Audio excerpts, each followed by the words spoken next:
Sorry for the jinky setup. I was having some technical difficulties. We're going to wait for some more people to gear before we start. Good evening. I'm Austin. Thanks to everyone for coming out tonight for a really special event.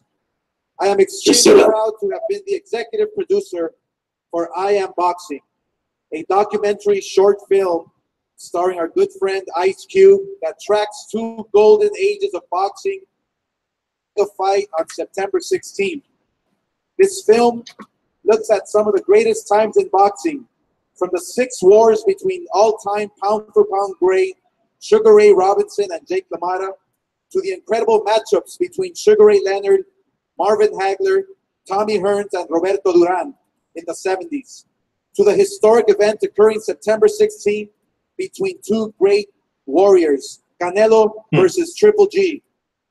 Boxing has a long history of matching the best versus the best, and that's exactly what will happen at the T-Mobile Arena on September 16th. As a reminder, tickets for this mega event are now on sale, and if you can't be there in person, you can watch on the best network for boxing, HBO pay-per-view. I'd also like to quickly thank our sponsors, Tecate, Born Bold, Hennessy, Never Stop, Never Settle, O'Reilly Auto Parts, Tesla Bank, and Capital Holdings. I will let the film speak for itself, but I did want to point out one person in the film who everyone in boxing knows and loves, but may be unfamiliar to non-boxing fans. The world legend gets thrown around too much, but Don Chargan is an absolute legend. Not only has Don been promoting fights for 6 decades, he has managed to maintain an incredible reputation in a sport where that's really hard to do. He also saw Sugar Ray Robinson, the greatest pound-for-pound boxer in the history and a star of our film, on a number of occasions. We'll hear from Don in a bit later. With that said, ladies and gentlemen, it is my privilege to present I Am Boxing.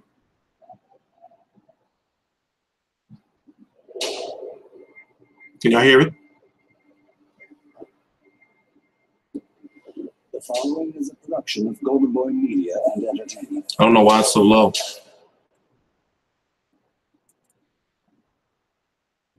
I Am Boxing is exclusively presented by Tecate. Tecate, Born Bold.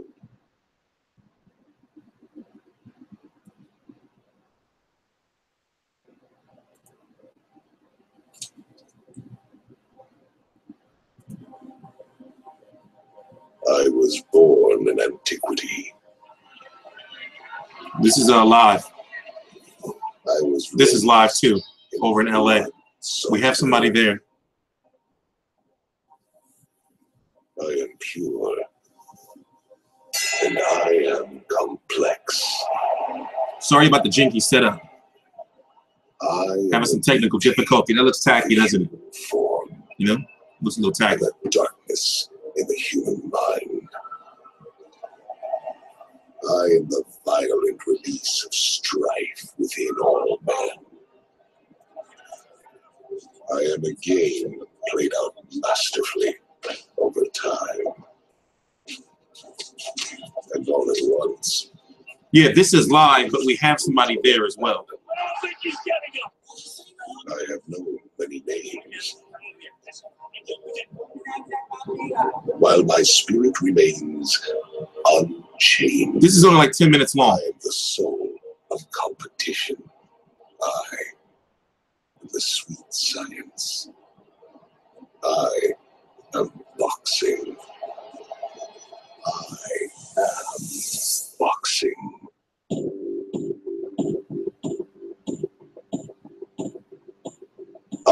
Is it lagging? Today, preserved in the primal quest to know, to see, to achieve who is best and deserving of a crown. I sit only in the space between bells as I rest and listen. The orator speaks. The things that I know about boxing, I think it's the greatest sport on the planet, and I mean the whole planet. I am not contained by sovereign borders. Only the squared circle holds me, where I wait for my champions to carry me. Champions always carry the sport of boxing, but two great fighters and one great fight. That is what's important. And I want to tell you, the fight is here, Canelo. In Triple G, what could be better? Two great fighters in a great fight. You've seen them in their beautiful suits, nice smiles and that. They're very, very charismatic. But the ring first. First, it is in the ring where I feel the tension in the crowd, in the humanity that is my life's blood. As the two were at last assembled, bonded by a crackling energy of the fate that connects them. Golovkin, you are next, my friend. For the first time in a long time, you've got not just the boxing fans, you have the entire sporting world interested in this matchup. Good luck in September. La suerte es para los mediocres, my friend.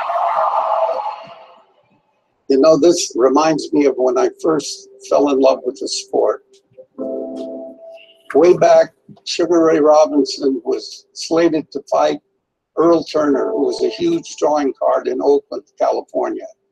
I lived in San Jose and used to take a bus every day just to watch Sugar Ray work out. Finally, one day he noticed me, started up the conversation, and much to my surprise, he gave me a front row ticket for his fight. That moment is when I really felt the love for boxing. And during the fight, in the third or fourth round, I remember Ray had pulled Turner into a clinch and leaned over and winked at me. Well, it was the kind of a wink of, how do you think I'm doing? And of course, Ray Robinson, in those days, everything he did was perfect. My years of privilege have always been paid for by the efforts of my champions. This was a time when everybody was on board with boxing. We had the great Sugar Ray It's only about Robinson, another 3 minutes, maybe 4 minutes of this left. They fought 6 times. But this is live, real time Ray over in LA. won 5, Jake won 1. And I'm live. Went This is all live. distance except one, which was a 15-round fight. And Ray stopped them in the 13th round. And I'll never forget the film. They showed Jake leaning against the rope, battered and that. And he said to Ray, "You couldn't put me down, Ray. You couldn't put me down." That's the way boxing was. The breadth and depth of my influence is endless. The masses, the people, my soul is embraced closely and openly. This is my golden age. The golden age of boxing. Robinson and LaMotta. Great matchups always live up to expectations. You know, back in the day, boxing was part of society. You would get the fights on the radio. The outstanding fights would be shown on film in movie theaters along with the regular fare. Everybody talked boxing. During the Joe Louis days, the Marciano days, it was a part of society. Boxing was that great. My lineage has lived on over the millennia, passed hand to hand, just as the ancient flame of Olympus. After the 1976 Olympics, I got to shit on the big we screen. had another golden age of boxing. Sugar Ray Leonard came out of the Olympics and captured the hearts of the people. And we had the 4 kings. It was just a great time for boxing.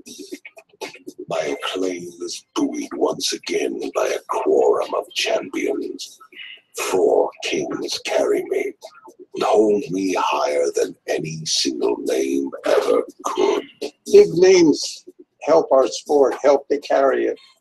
But when you get two guys, two real solid champions, and they fight each other, that is a great time. I know triumph and vanity and optimism. I know nothing of fear. I step back and retreat only. I shouldn't have touched it. Advantage. Pause. This is my golden age, and I revel in the glory of the Four Kings. Four Kings. This was such a great time in boxing.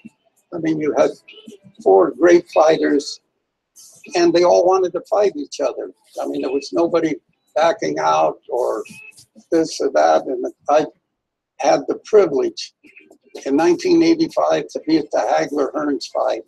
8 minutes of hell. This is longer than the. I watched this on when it was in New York on Tuesday. So this one is.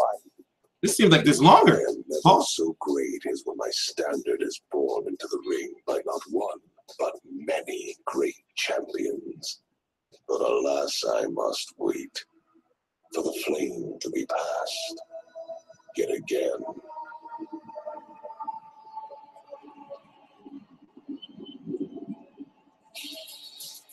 I am boxing.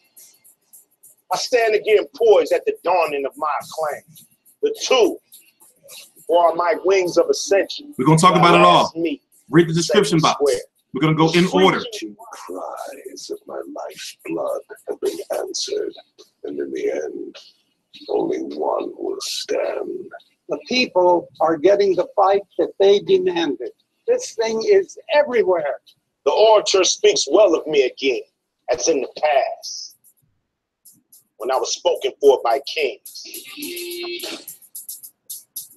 The flame has been passed, and the world is on fire. I press my lineage on the two who would carry this flame. I see that it is well kept, but I demand more. I am boxing. If you are indeed the suitors of my deliverance, I ask only that you give me everything. Your unblinking eye, that's answer enough. I demand reverence for the past and for each other. Show me your strategy. Show me that you're smart. Show me the joy that you take in your position. Show me you possess the bearing of a champion. What you got? Bring the people together. Select only the finest and most worthy of foes. Crush them like they crushed those before them. Prepare your body and your mind. Show me your power. Show me your will. Your will. Show me speed. Are you a thinking man or you a punching bag? Let me look within you and know a thing that is pure and complex. Show me the beauty of the human form and the darkness of the human mind. Show me the violent release of the strife that is in all men. Play the game like a master with time and with suddenly brutal abandon.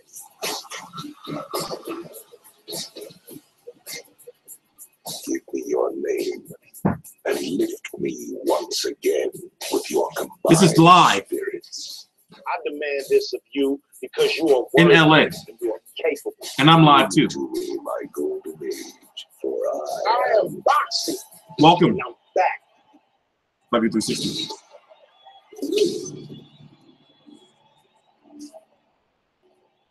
All right. So we got a little bit of time to talk. Let me mute this. So we're gonna follow everything in order. We're gonna keep it at a 2-hour show. That's the type of shit we on right now. We got somebody there. Somebody used to work with us in the past. We're out here to get this money. Chris Alexander of Styles Make Fights is over there in LA for Fight View 360. Getting that content. I don't want to move the screen. Getting that content. We are making a hardcore push to get to Las Vegas from August the 19th until September the 21st. We're moving out there for a month. We're confirming and booking our trip next week. Shit is legit now. So we got a lot of shit to talk about. This press conference is going to start. This is live streaming. This is live over in LA right now as we speak. So,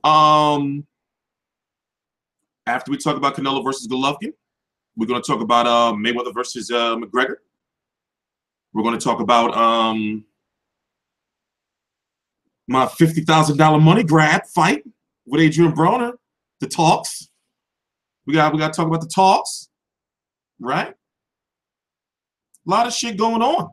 We got to talk about the Ward Kovalev aftermath. And we got to talk about how my life is going to completely change on Monday. Boxing. We got too many G's in the GGGs. It's GGG. We got to fix that. But let's listen to Mario Lopez. What's that? Slater. Let's listen to Slater.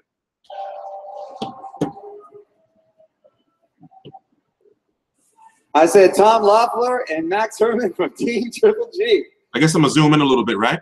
They're making their way. They're making their way out. There they are, sir. There you go, sir. Have a seat, please.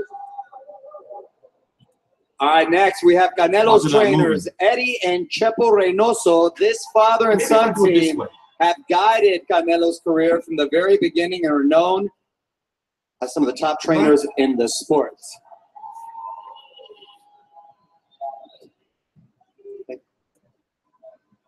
And just like in the film we saw, we are lucky enough right now to be joined by experts in both of the golden eras of boxing. Oscar mentioned prior to the film Don Warwick Shargan, and he is actually here with us tonight. Don, come on out.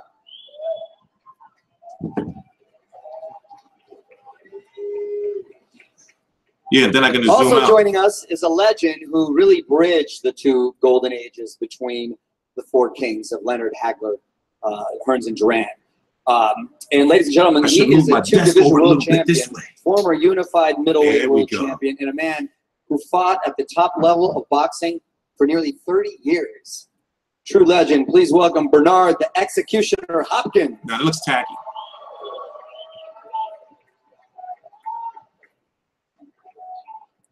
I can read the comments. Not only did this fighter produce the film, he's done everything there is, essentially, in the sport of boxing, from his Olympic gold medal in 1992 to his 10 world titles in 6 weight classes, to his current job as the CEO and chairman of Golden Boy Promotions, the best promotional company in the business. He's a true ambassador for the fight game. Please welcome Mr. Oscar De La Hoya.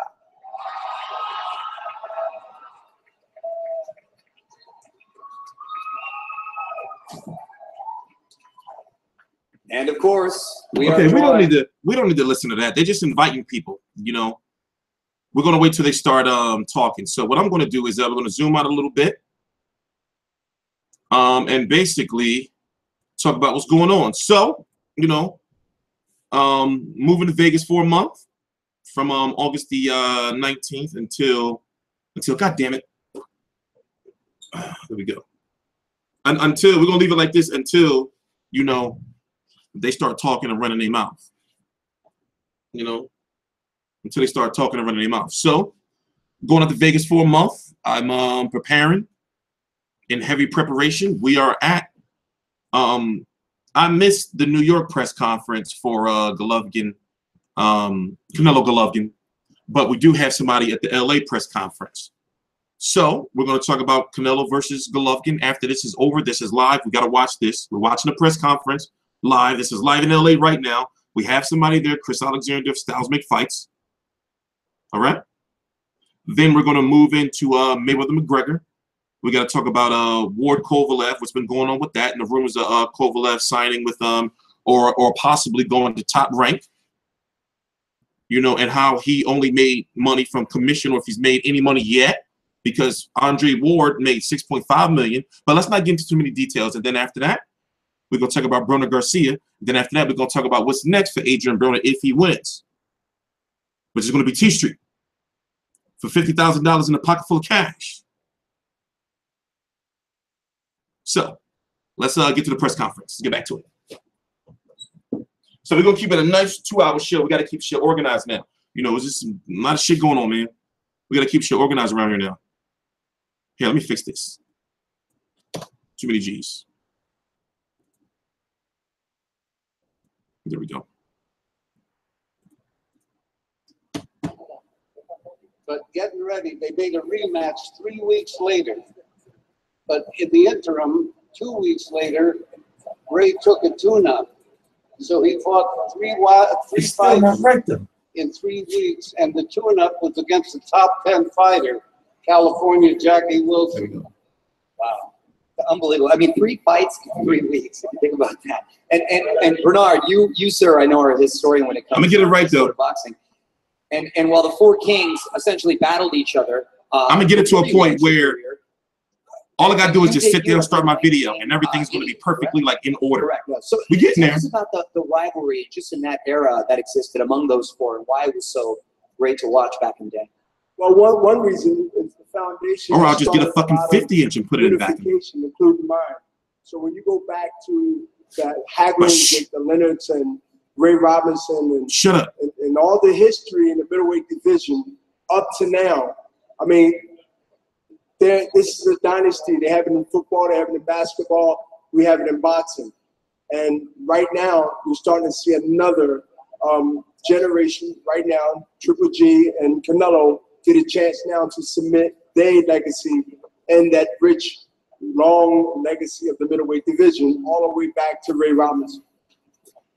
Thank you, Bernard. Now, bringing us to the present, Oscar, you've been a promoter for the most part of the careers of both the fighters, Triple G and Canelo. What do you see in these 2 fighters that made it a natural transition for them to sort of usher in this new golden age? And kudos, by the way, to the timing, because there was no marination of like 5 years. There was no taking of the time. It seemed to happen at just the right time. Is that part of what makes this event so special? Well, what makes this event so special is that both fighters are in their prime. Both fighters are power punchers. Both fighters don't know how to take a step going backwards. They're going to fight with passion. Just like Ice Cube said, they have fire in their belly, and they're going to give you a great fight. So that's what I'm looking forward to. As a promoter, this is a dream come true, especially because it's the middleweight division. And when you talk about the middleweight division, like Don Chargan did and Bernard Hopkins did, a middleweight fight does not disappoint. A middleweight fight always delivers. And September 16th, this fight will be historical because of their styles. They will give you a war. They will give you, it's going to be 12 rounds of hell. Let me tell you. This fight has 0 chance of being boring, I'll tell you that. Gennady, what does it mean to you to be mentioned along the same names of all these wonderful fighters and to participate in an event of this level? Because this is the biggest scale in the moment, and biggest moment you've had so far. What does all this mean to you? Absolutely, this is the biggest moment for me. I'm very proud. Thank you to my people, to all fans, who support boxing. I respect this sport. I respect boxing. Thank you, Canelo. For being such a young guy, you've had many big moments, but this is probably the pinnacle of your career at this moment. What does this type of event mean to you? No, la verdad que sí he tenido grandes peleas, This new press conference. En mi carrera, pero nos propusimos mi equipo y yo que en esta pelea se resumen 14 años de trabajo. Entonces, es una gran responsabilidad para mí esta pelea, pero sin duda voy a salir con la mano en alto el 16 de septiembre. Canelo going on a job interview with his suit. Y I don't know what's going on with Golovkin. Que se haya hecho esta pelea, porque el que salga de esta pelea va a ser el mejor libra por libra, sin duda. Canelo's had many big events in his career, and this has been the buildup of 14 years of his professional career. He recognizes that this is the biggest moment, and he realizes that whoever gets his hand raised, and he said it's going to be him, will be the true best middleweight and fighter in the world. All right. I'd like to move to September 16th specifically now and talk about the best fight. You better leave Janera out of this. She'll be showing love on the gram. Oscar, a lot of leave people her out of thought this, this yo. fight wasn't going to happen, and that I'm gonna try to get at her when I go to Vegas. I'm not gonna lie. Or timing was going to get in the way. I know I don't got the money, but still, I'm gonna try. How did you manage to finally have it come Shoot together my and shot. nail it on what essentially is the biggest weekend in boxing, September 16th? Well, first of all, fights of this magnitude take a long time to negotiate, and obviously we want to thank Tom Lofter, who did a terrific job, who is Triple G's promoter. But fights like this take a while to put together. But the fans were demanding it, and we delivered to the fans. And those are the people that are most important in boxing, are the fans. So this fight had to be made, and especially on September 16th. Not only are we going to enjoy a great fight, but we're going to be able to celebrate las fiestas patrias, la independencia de Mexico. It's going to be a lot of fun. Las Vegas is going to be hot, let me tell you. It'll be a hot event for sure. Gennady, up until about a year ago, essentially you were looked at as like the boogeyman of the sport. You were knocking out everyone. You had an incredible streak, and you're feared throughout all the middleweight division. When people started saying after the Kell Brook fight or the Jacobs fight that you looked a little more vulnerable, that you may be getting a little bit older, do you feel that is the case? Do you feel that Canelo is meeting you still at the peak of your career? Why don't you say some shit? All my fights. This is my fight. This is my story. Same shit. Right now, new story. Right now is new position. I believe we are bringing new step to history of Canelo. Thank you for everybody who supports this fight. What the fuck is he talking about? I brought this amazing time. Amazing fight for us. I fuck with Golovkin. Remember, his English used to be sinister.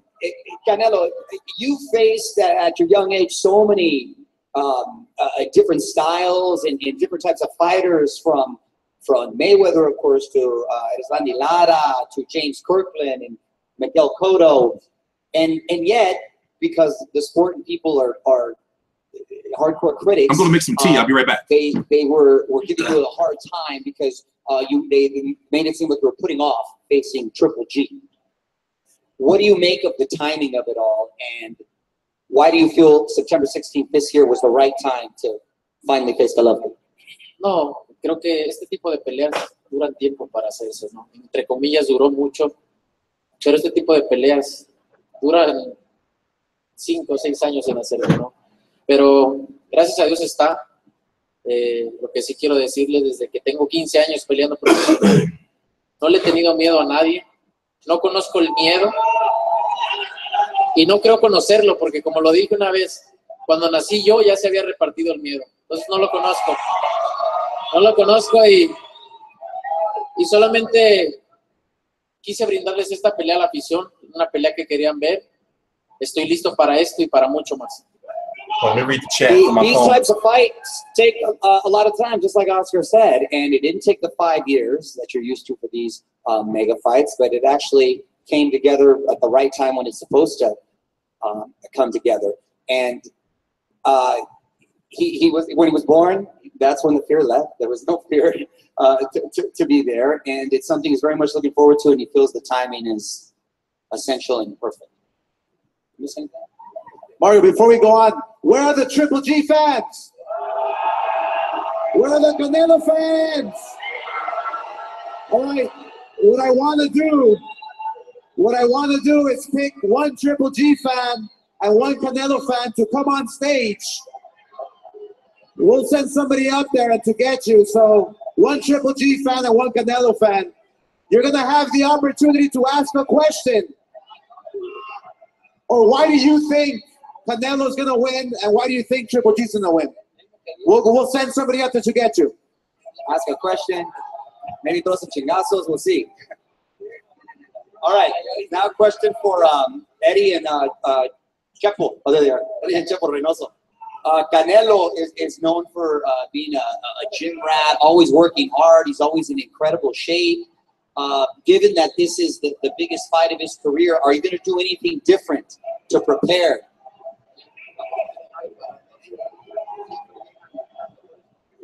¿Van a hacer algo diferente en el gimnasio? No se va a hacer nada diferente porque él siempre trabaja al 100% para quien sea. Esta vez no va a ser la excepción. Respetamos como persona a Triple G, pero el 16 de septiembre se acaba ese respeto para demostrar quién es quién arriba del ring. Para mí ya es el mejor libra por libra el Canelo. Solamente falta el 16 que se lo demuestre a todo el mundo. Gracias. He's not going to do anything different. They always prepare hard. He's always in shape, and they always have respect for all their opponents. But come September 16th, he's going to have no respect and do what he has to do to get his hand raised. And Canelo is going to be the victor that night. Now, last questions right here before we get the fans. I know fighters don't necessarily like to give predictions, but let me just start with you, Gennady.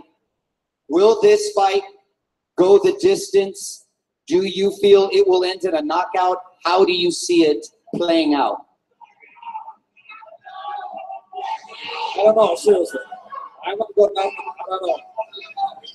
I believe this is the biggest fight for people, for sport, for boxing. Canelo, same question. How do you see this fight ending? Decision, knockout? What's your prediction? Yo creo que es muy difícil que llegue a la decisión. Es una pelea que los estilos se acomodan para un knockout. Y obviamente me voy a preparar muy bien para ser yo el que lo aplique. It's very difficult for this fight to end up in a decision because the styles lend themselves that it should be a knockout. And that's what we're going to be going for that night. We've got the fans ready for questions. We're going to have a couple questions in the audience, Monica. Okay, go ahead. Okay, all right. Triple G fan, right? Yeah. Hello, I came here from Kazakhstan, and today I'm happy to be here, and I appreciate that I know I met you before, and I am a follower of you, and Jenna, you are the best. Thank you. I'm sorry. Well, can someone translate that, please? Translate what? What was the question? What? Oh, they trying to play you. That was fucked up.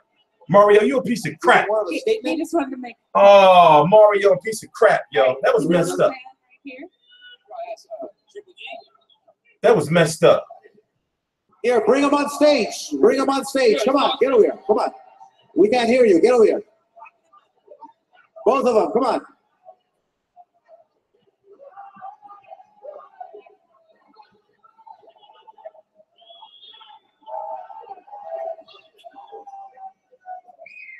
All right, a couple more questions. We're going to have the fighters face off. Why is it so hard for them to get questions in that crowd? Where's the media? Oh, media can't ask questions. That's the fans. All right, for the Canelo fan,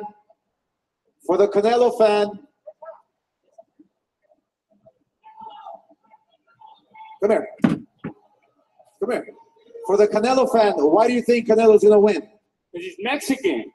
Oh! México, va a ganar la pelea. Kazakhstan, why do you think Triple G's going to win the fight? Can you repeat, please? Why do you think Triple G win fight? Because he's the best. That's why. This is only the reason. Thank you. Passionate fans right there. All right. We got one more question from the crowd or no? All right, we're good. At this point, we're going to have the fighters face off. So Gennady, Canelo, would please meet center stage. Ladies and gentlemen, it is going down September 16th, T-Mobile Arena in Las Vegas. Face off, gentlemen.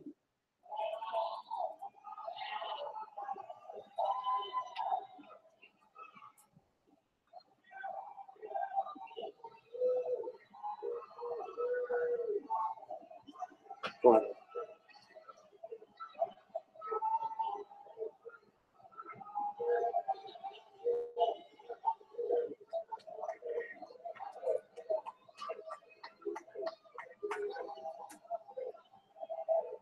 Ladies and gentlemen, for the undisputed middleweight champion of the world, it is going down September 16th. Las Vegas, T-Mobile Arena, HBO pay-per-view. Saul Canelo Alvarez, Gennady, Triple G, Golovkin. What undisputed belt they talking about? We'll see you there. Thank you so much for joining us. What undisputed belt they talking about?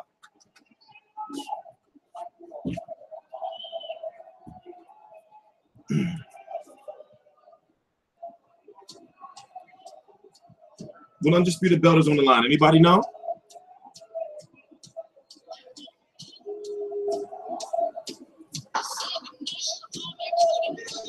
He do like he about to bust through the wall, like, oh yeah, oh yeah.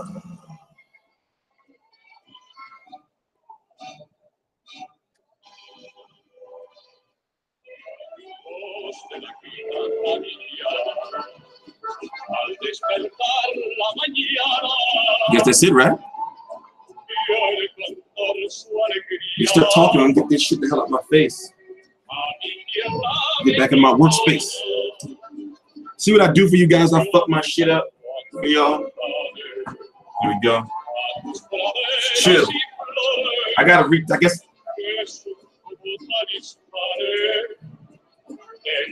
We're gonna get there.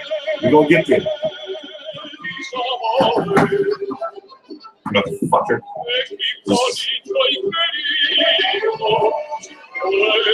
I'm about to tape this shit. Back in the balcony, Beth Duran, Doug Fisher, and Steve Kim.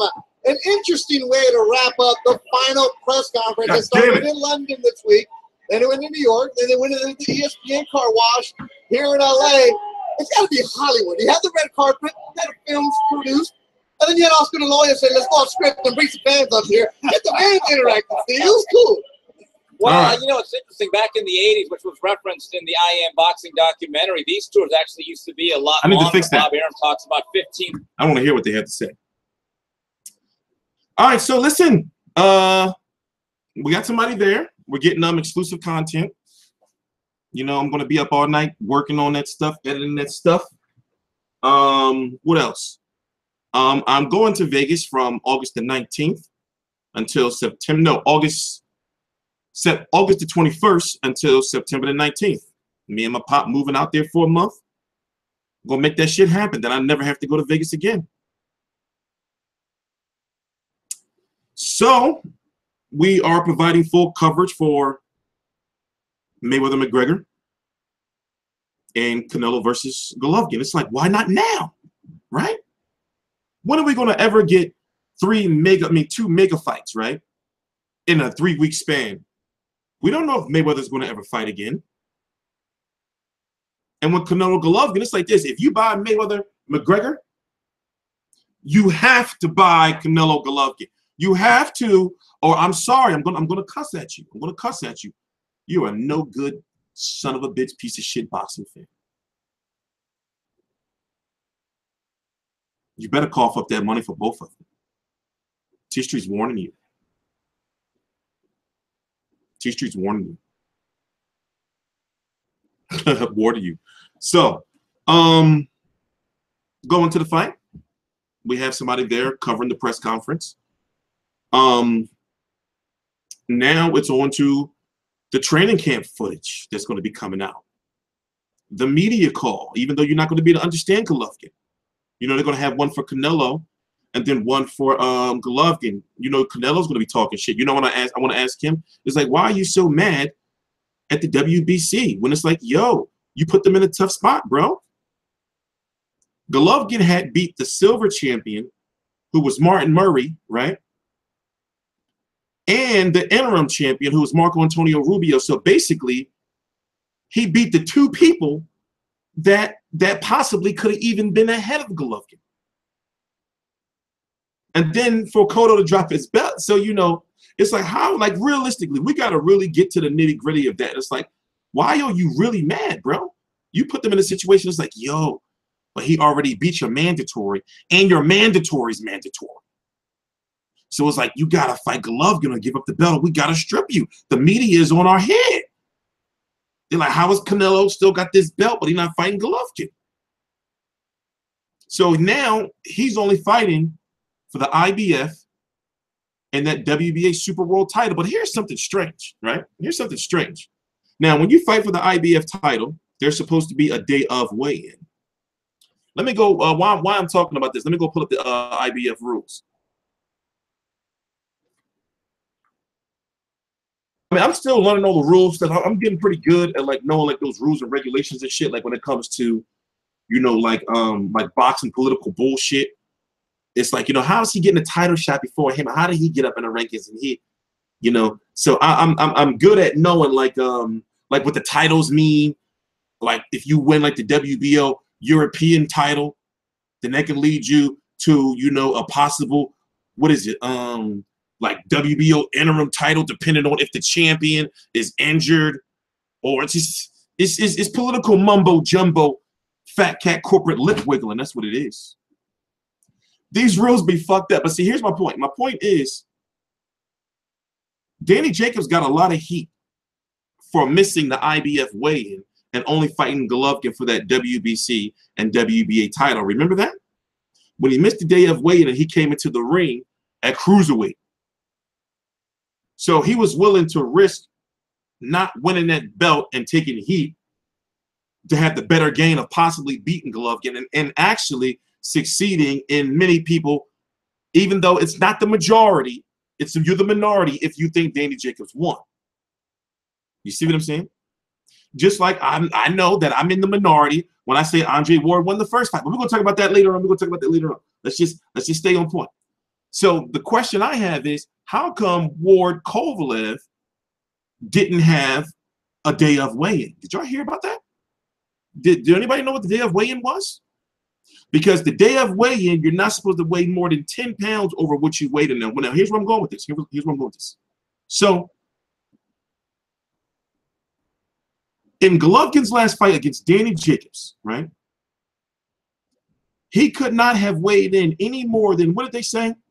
He weighed in at what, like 159 something. He could not have weighed any more than 170 that next morning. Danny Jacobs went on and skipped the day of weigh-in so he could weigh in whatever he wanted when he woke up that morning. Chris Algieri had went and got these chicken fingers, right? And you can tell they was snacking on shit because he put on like 15 to 20 pounds in 24 hours. No, it was like what? 28 hours or some shit. You weigh in at 160, you come in looking like 185, 190. You know, go on Chris Algieri Instagram, the master nutritionist. They knew what they were doing when they skipped that IBF weigh-in. So the question is, Golovkin can't skip that IBF weigh-in because that's his belt. So therefore, he'll have to weigh in no more than 170 pounds, while Canelo can weigh in whatever he wants. Or what if the IBF just says, fuck it, y'all can weigh whatever y'all want. We want that money. You see what I'm saying? So I feel weight is going to play a big factor in all this bullshit. But anyway, I look at it like this. Let me give my prediction. You can question the resume of Golovkin, but if you go look at, okay, let's go look at it while we're here. Let's just go look at it while we're here. This is what we have all this screen share shit for. Let's go look at his resume. We're going to break it down. We're going to break it all down. We're going to break the walls down. So let me see. So it's too much technology, man. I got a lot of technology now. So we're going to do this. We're going to do that. Right? Which one is it? This one. Applications. This one. Right? Present. Zoom that in. Make that full screen. Zoom that shit in. Zoom that shit in. Now, you question his resume, right? What is it? 37 wins, 33. Hold on. 33 KOs, right? But what do you hear people say? Well, he ain't fighting nobody. He's been fighting bums and people that's this and that, and that's why he's been knocking them out. Well, let's go look at where it started. When he first popped on the scene on HBO, which was this Gregor's Proska guy. Remember, he went on to fight Gabriel Rosado, right? This was, you know, like basically his first major mainstream, I guess you can't say major, but his first HBO World Championship boxing featuring we have Gennady Golovkin now. Then this was untelevised on HBO, if I'm correct, and he just knocked him the fuck out, put him to sleep. Now this guy, believe it or not, Nobuhiro Ishida, remember he got that win over James Kirkland. This guy, guess what? Is 205 pounds now. He's fighting at heavyweight. Crazy, right? But anyway, moving back. So these fights were like showcase fights. The Gabriel Rosado, welcome to HBO. No, the Proska fight was like, okay, we got this guy Golovkin, take a look at him. Gabriel Rosado fight was like, welcome to HBO. Was like, this one, HBO, we're not going to televise that. Bring him back. We got Matthew Macklin, you know, who was somewhat of a known name at that point in time. And then this is where things started getting interesting. This is where people was like, okay, all right, Curtis Stevens is going to give him some problems. It's going to be his first major big test. We all remember what happened to Curtis Stevens, that famous face where he got knocked down, gloves off, flailing all over the place, and he just mouth wide open.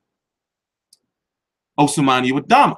If I'm correct, Ousmane Adama was a future mandatory, but you can say this was a free one, right? You can say this was a free fight. So realistically, if you look at the progression of Golovkin and you get to this Ousmane Adama fight, you can say, okay, I don't remember exactly what that fight was for, but it was for something, and obviously it's not for the title, but we're going to talk about that. So people say, well, he fought Daniel Gill. Why did he fight Daniel Gill? Well, guess what? When he fought Daniel Gill, that made him not only the WBA champion, but WBA Super World Champion.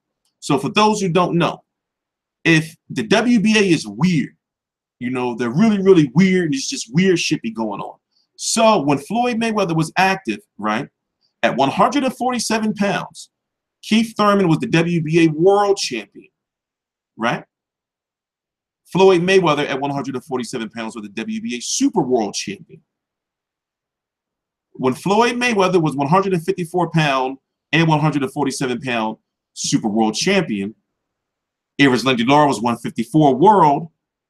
Now Erislandy Lara is Super World. So basically, when he fought Daniel Gill, this was for the Super World title. So you could say it's for a different title to be a different championship. So therefore, the Daniel Gill fight meant something. Now here's where things start getting interesting. He fights Marco Antonio Rubio for the interim title. And then the reason why there was an interim title is because Sergio Martinez was injured. So it's like this. Basically, it was some political shit going on where you had Sergio Martinez who was injured. So therefore, when a fighter is injured, that's the perfect reason for an interim title to be made. It's like, okay, well, we can't hold up our title because you injured, so we're going to make somebody an interim champion, you know, and they fight somebody to become that interim champion. Then when they come back, the real champion was Sergio Martinez at the time, you got to fight him. And I know it may sound confusing, but follow where I'm going. At this point in time, when Marco Antonio Rubio and Golovkin fight, Miguel Cotto is the WBC champion. So this is when Miguel Cotto was basically ducking Golovkin. Who did he fight? It was when he fought Sergio Martinez. And who was the next fight after that he fought? Man, he was stuttering and shit. Like, well, I'll fight him, but and then guess what? He goes on to fight Canelo. So you have Martin Murray. Martin Murray is, at this point in time, the WBC silver champion. It's not listed here because they don't list silver champion for some reason. But the silver champion is the champion under the interim champion, right? So you now have Miguel Cotto, who's the WBC champion. You have Golovkin, who's the WBC interim champion, the mandatory. And then you have Martin Murray, who would be the mandatory for either or in the future. So he fights them. So Golovkin's going through a political bullshit right now within two fights, but between this Marco Antonio Rubio and Martin Murray trying to get Cotto. All right? So moving on, he fights Willie Monroe. Now, at that point in time, if I'm correct, Willie Monroe was ranked but Willie Monroe wasn't a mandatory for anything. But however, Willie Monroe has like a large kind of cult following in like the you know, like black boxing community. Like everybody fucks with him. He's a cool dude. You see what I'm saying? So long story short, everybody was like, okay, all right, Willie Monroe getting the big fight. You know, he can give Golovkin some problems. But Willie Monroe didn't have the power to keep Golovkin off of it. You know, Willie Monroe was dancing around. I actually have the footage on the channel here where he did a media workout where he just danced. Like he just danced in the ring. Remember that? For the media workout for Golovkin versus Monroe. So you can say this is kind of a free fight. Now, when he fought David Lemieux is the IBF champion at this point in time, right? So therefore, Golovkin's capturing another belt. So remember, the only fights so far that you could say were kind of like free fights, it was like, oh, well, why is he fighting him? Is somewhat Willie Monroe and Ousmane Wadama. Outside of that, these fights have meant something. You know, so people question his resume. We're going to do the same thing for Canelo, too. We're going to get real. Hold up. Wait. This can't be a 3-hour video. I started at, what, 11:15? Okay, so we got to start moving a little faster. It's going to be a straight 2-hour video. Things got to be organized from now on. You know, it's going to be a 2-hour video. That's what I'm going to say. So where was that at? Okay, so when he fought David Lemieux, he's getting the IBF title. At this point in time, he in this political mumbo-jumbo for 4 fights. Marco Antonio Rubio, Martin Murray, he's trying to get Miguel Cotto. Willie Monroe, David Lemieux, he's trying to get the winner of Canelo Cotto because they're making a deal behind his back. So basically, he's supposed to be the mandatory. Now, this is around the time where Canelo gives up the belt around this time. What is it? Well, we're moving too fast. We're moving too fast. So he captures the IBF title from David Lemieux. So now he has the IBF title, the WBC interim title, and no other mandatories. There's nobody in the way but him for that WBC title and that WBA Super World title, right? In between David Lemieux and Dominic Wade, Canelo and Cotto fight. Cotto tries to burn Golovkin for step-aside money. So at this point in time, let me tell you what happened. He beat David Lemieux, meaning Golovkin, and they're like, okay, all right, you know, you have to fight us, Miguel Cotto, or give us your belt. You know, and you fight Canelo, but you won't have a belt. So when that happens, it's called step-aside money. So Cotto was supposed to pay Golovkin step-aside money for him not to enforce his right to stop Canelo Cotto for the title. So long story short, a couple of weeks before the fight, the WBC goes to Cotto and was like, yo, I forgot the exact amount. I think it was like $1.4, $1.6 million. So they go to him like, yo, you got to give us our bread. And Cotto like, how much? They're like 1.6 or 1.4 million. I remember the exact amount, but just follow where I'm going. And Cotto like, fuck y'all. Why y'all want all this money? They're like, yo, you got to pay us our sanctioning fee for the fight. And you got to pay Golovkin his step aside. But Cotto tried to act like this is all in the media. This is what I'm getting from it in his interviews. He was trying to act like he didn't know he had to pay Golovkin. So anyway, he drops the WBC title. Canelo beats him anyway, goes on to win the WBC title. And now this is when he goes on to fight Dominic Wade. Dominic Wade is actually the IBF mandatory at that time, if I'm correct. So he had to fight him. No, see, wait a minute. Was Dominic Wade the free fight? I believe Dominic Wade was the IBF mandatory at that point in time, if I'm correct. He was the IBF mandatory. Then he goes to fight Kell Brook because these fights right here wasn't really big money. And the David Lemieux fight was a good outing for him on pay-per-view, but nowhere near, I guess you could say, what was a success. So he goes over to the UK, fight Kell Brook, break his eye socket, make major money over there. Even though people are like, yo, you're a hypocrite.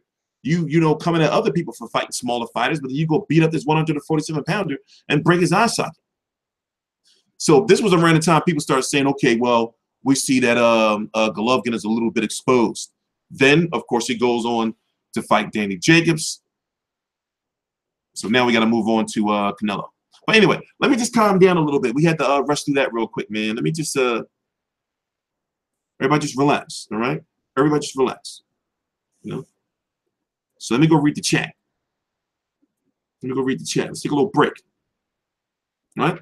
So we're going to be providing full coverage for Canelo versus Golovkin. We have somebody at the press conference. I'm going to Vegas from August the 19th until, no, August the 21st until September the 19th. What's that, like 30 days? I mean, 29 days, something like that. So yeah, you know, I'm packing up, hitting the road, me and my pop. You know, we're preparing our sickly selves to go out there to the Vegas and just seclude ourselves in a beautiful resort. And just, you know, get to those events and get back. You know, it's a chance of a lifetime, right? Fight View 360 is here. So Monday, you know, Monday's a big day for me. So what I'm going to do is likely, not tomorrow, probably Saturday, I'm going to just like fall at the face of the earth for like Saturday and Sunday, just like go meditate and shit, you know, because pressure is high. Pressure is high.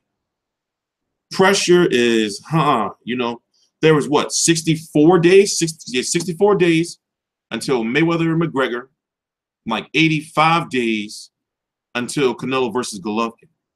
You're not going to Australia for Pacquiao? What? No, get out of here. I just already told you where I was going. Oh my God, the sodomites are in the chat already. Somebody put that guy on timeout. Somebody put that guy on timeout. But anyway, yeah. So now we got to go over Canelo and how we got here. So we're going to follow the itinerary in the description box. So what does it say down there? We're going to talk about Canelo versus Golovkin. Finish this little section off. Then we're going to talk about Mayweather versus McGregor. We got to talk about, you know, me cutting weight, me entering training camp, you know, and the talks have begun for me to fight Adrien Broner for 50K. Right? The preliminary talks, discussions have begun. And then we got to talk about Ward versus Kovalev. And Kovalev, you know, the word is he's pissed off, you know, and he's not making any money over at main events. Speculation. But that's the word. You know, that Andre Ward makes $6.5 million and Kovalev didn't get a flat rate. It is like, it says basically it's commission. Like, well, you're not going to get no money unless the pay-per-view sells something. So crazy, crazy, crazy situation. What up, KOD Testimonies? So, yeah, man, we got a lot of shit to talk about. So let's stay on task. And where do we start again? Oh, let's go look at Canelo's resume. So basically what we did was we did a little, you know, I guess it was in detail, right? Did I detail it enough for you? Like I was rushing through it, but basically we were talking about how Golovkin's resume is not as bad as people say it is for what he was doing and what he was going through to be able to get this Canelo fight. You see what I'm saying? So when you look at Canelo, if you really put things together, you can see that Golden Boy was keeping Canelo away from, you know, him for a reason. Now, if you don't know, Canelo was involved in a lawsuit with his old promoter where he lost like what was it, like $8.5 million or something. So depending on how you look at it, it could be a whole fight purse or 2 fights purse after taxes, because, you know, in a lawsuit, they don't be like, okay, well, you know, you owe 8.5, but only give them 4. No, you got to pay the whole 8.5 or whatever it was, the number was, I forgot. So now the fight is here. I'm wondering how much for some reason, man, I'm smelling controversy.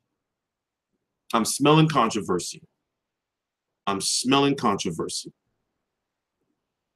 I know all about the bullshit they be doing in boxing, yo. There be some crazy shit that I be hearing these. Yo, some of the shit I learned about boxing, I wish I didn't know to an extent.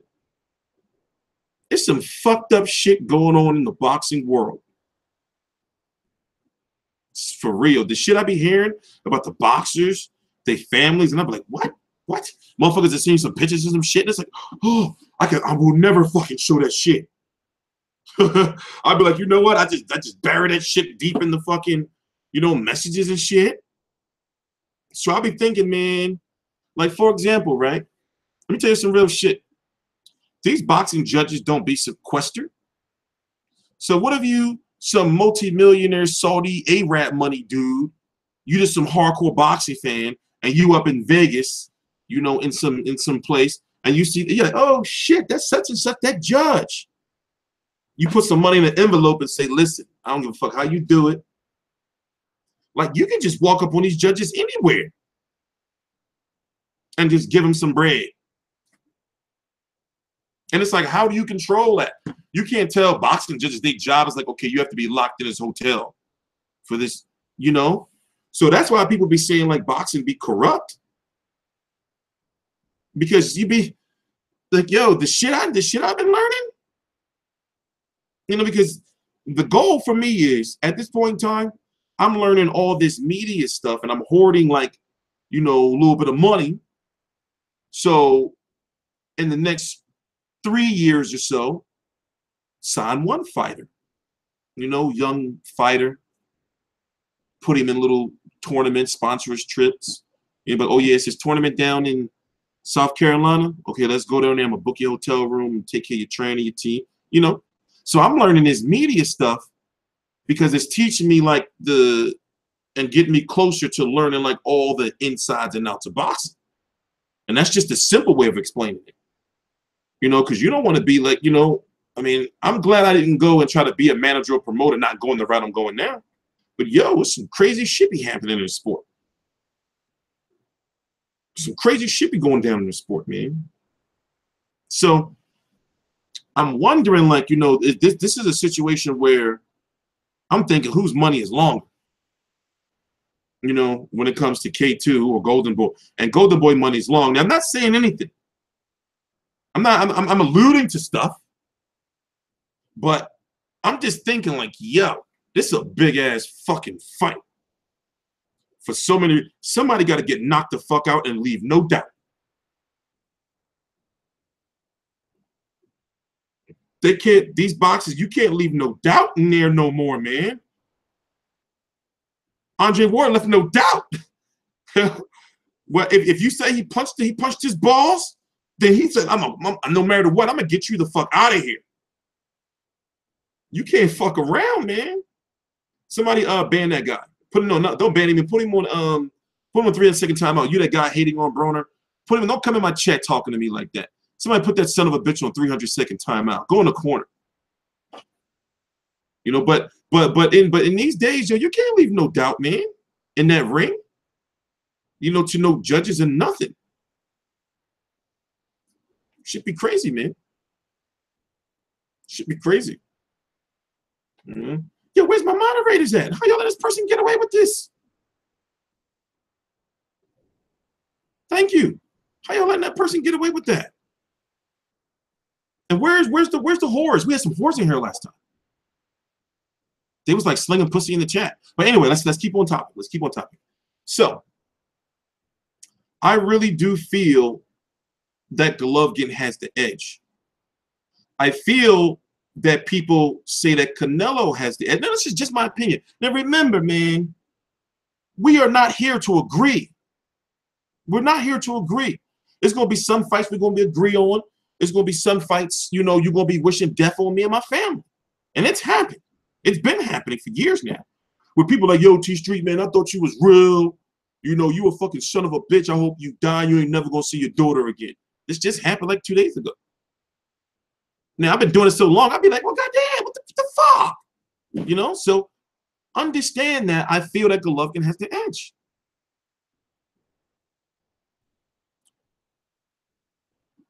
If you look at, we have to look at the resume. We have to go look at Canelo's resume. So, you know, I can see what I do is I try to give you sound logic so you can look at things and be like, okay, I can see that.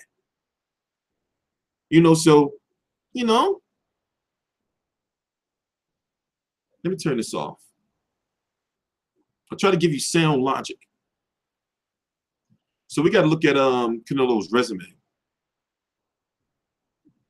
So we can talk about the next portion. So we've been on for officially an hour. So we have an hour left. That's excellent. So we got to run through 3 more subjects in what, like 33 minutes a piece or some shit like that? No, what's that? Like fucking 22 minutes a piece or 21 minutes or something. 20 minutes, 60 minutes left. You know, so what would I rate Golovkin's resume? Oh, I would rate his resume a C. But see, it depends on how you rate his resume. Are you rating his resume off of the names, or you rating his resume off of what he's been doing in the 160-pound division? He's been fighting mandatories or guys who are going to be champions and collecting titles outside of basically 2 fights. So if you're rating like the resume off the fighters, then it's C. If you're rating the resume off of trying to be undisputed champion, then it's like an A, like an A-. Because the reason why I say it's an A- because they kept giving Canelo and Cotto too many chances to the point where it seems as though they went behind his back or his team's back to make that Canelo Golovkin deal. I mean that Canelo that Cotto Canelo deal. You know, so he had to wait basically 3 extra fights, you know, before he's actually getting his WBC mandatory. You see what I'm saying? So, you know. So it all depends on how you look at it. And that's why I be thinking, like, when people just be saying, okay, we're hardcore boxing fans, or we're supposed to be. So this is the stuff that we're supposed to know. But I get frustrated when media don't know this stuff and they spread like kind of propaganda, I guess. Because it's like, okay, people say, well, he ain't never fight nobody and all this until he step up. Why he ain't go up to fight Adrien? It's like, yo, he's trying to collect all of the titles in his division. And if you look at it, if you know what the titles mean and the rankings of the fighters that he's fought to get where he's at, you know, those fights are meaningful if you're a hardcore boxing fan and you follow the sport. So when I look at his resume, I only see Ousmane Adama, you know, as far as once he got established on HBO as being a fighter where it's like, okay, why did you fight him? But if I'm correct, he was ranked. I know he was ranked, but if I'm correct, I'm not sure if he was a mandatory or not. I don't believe that he is. I don't believe that he was. So it all depends on how you look at it. So now we have to look at Canelo's resume, right? And let's pull his resume up. Let's get our technology right. Wait. First, let me share the video around again. That's what we're supposed to do. I can do that from here. So everybody, just relax. Let me pull up this real quick. What's this? No, I don't want to share that. Do I want to share that? No, not that. So it all depends on how you look at it. So let me share this around. Here we go. First book.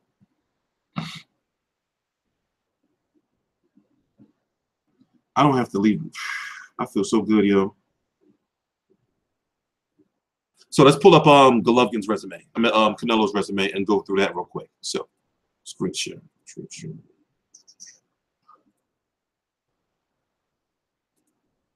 Okay, full screen. So we are going to start where he started as far as after he beat Miguel Cotto. Now, make sure you guys can see this. He beat Miguel Cotto for the WBC title. Remember, Miguel Cotto had dropped the title, so the only person that could win the title at that time was Canelo. He went on. This was a big money fight right here, Amir Khan. You know, or seemingly a big money fight, but a lot of fans were hyped for it, even though we knew Amir Khan was going to and did get knocked the fuck out. Right? Then he dropped the WBC title because basically the WBC was going to strip him because, as we talked about earlier in the video, WBC was left no choice. And also, Team Golovkin could have possibly sued the WBC for not stripping Canelo. So basically, Canelo is mad at the WBC, from my understanding, you know, from me know what I know, and from research, for nothing. Because he wanted them to be like, yo, it looks like he wanted them to be like, yo, I'm Mexican. Y'all can't strip me because I'm Mexican. That's what it seems like. That's just what it seems like. You know? It seems like, you know, he just was on some shit like, you can't strip me because I'm Mexican. So he squeezes down. He drops the WBC title. Golovkin is made WBC champion in like 4 days. He squeezes down, gets butt-ass naked on the scale. People are like, oh, man, he can't make that 154. Now, mind you, he created his own weight division. Let me tell you how the famous Canelo weight started, 155 pounds. Now, this is a true story. Go look it all up. After beating Floyd, after losing, excuse me, oh, my God. after losing to Floyd Mayweather, he went on to fight Alfredo Angulo. Now, there was some trickery, shenanigans at the weigh-in. Now, go watch the weigh-in, right? The fight was supposed to be at 154 pounds, but the day of the weigh-in, they negotiated a contract deal with Alfredo Angulo for the fight to be at 155 pounds because Canelo couldn't make the 154. True story. This is how Canelo weight started. Then, for Erislandy Lara, not for Erislandy Lara, WBA title at the time, that would have likely guaranteed him a shot at Floyd Mayweather because Erislandy Lara was world and Mayweather was super world, but it could have at least got him a mandatory and put Mayweather in a tough spot, possibly. But he fought Erislandy Lara at 155 pounds, right? Canelo weight. James Kirkland at Canelo weight. Miguel Cotto at Canelo weight, right? Amir Khan at Canelo weight, the smaller fighter.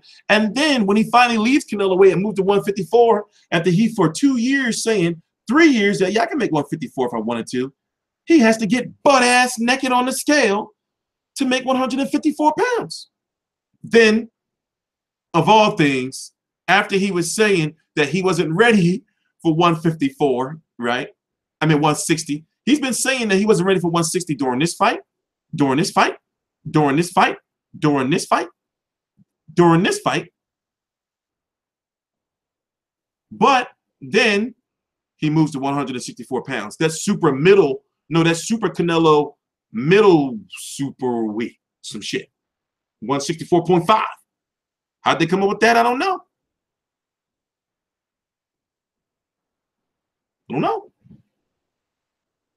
So, when you really look at it, who has really been doing the ducking and dodging? However, Canelo was very skilled. And then the crazy thing is, I don't know if it's because Chavez was a punching bag, but Canelo was looking the sharpest that he's ever looked.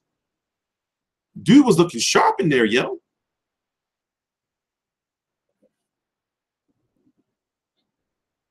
So, it depends on how you look at it. Final prediction.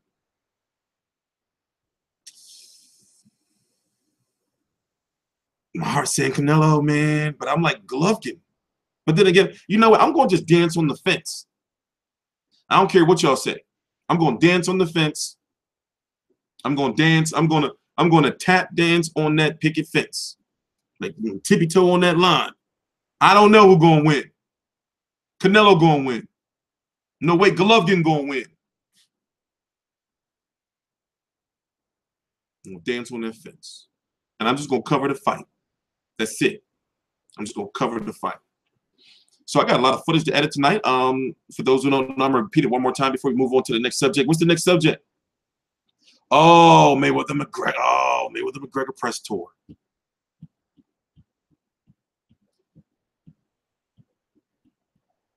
Mayweather McGregor press tour. Yeah, man. I was out in the sun today, man. I was burning the fuck up out there. I'm not supposed to be out in that shit.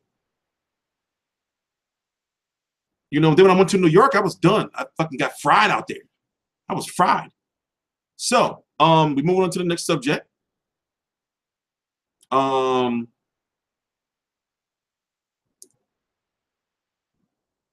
going to Vegas, August the 21st until September the 19th.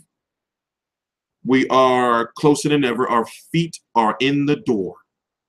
Our feet are in the door for Mayweather McGregor. We don't know how far we're in the door, but at least we know our foot is like jammed in the door. And it's like they try, you know, if they try to shut it, we can't let them shut it. Our foot is in the door. We are we're grateful for the affiliates, the sponsors now. You know, links right down below in the description box.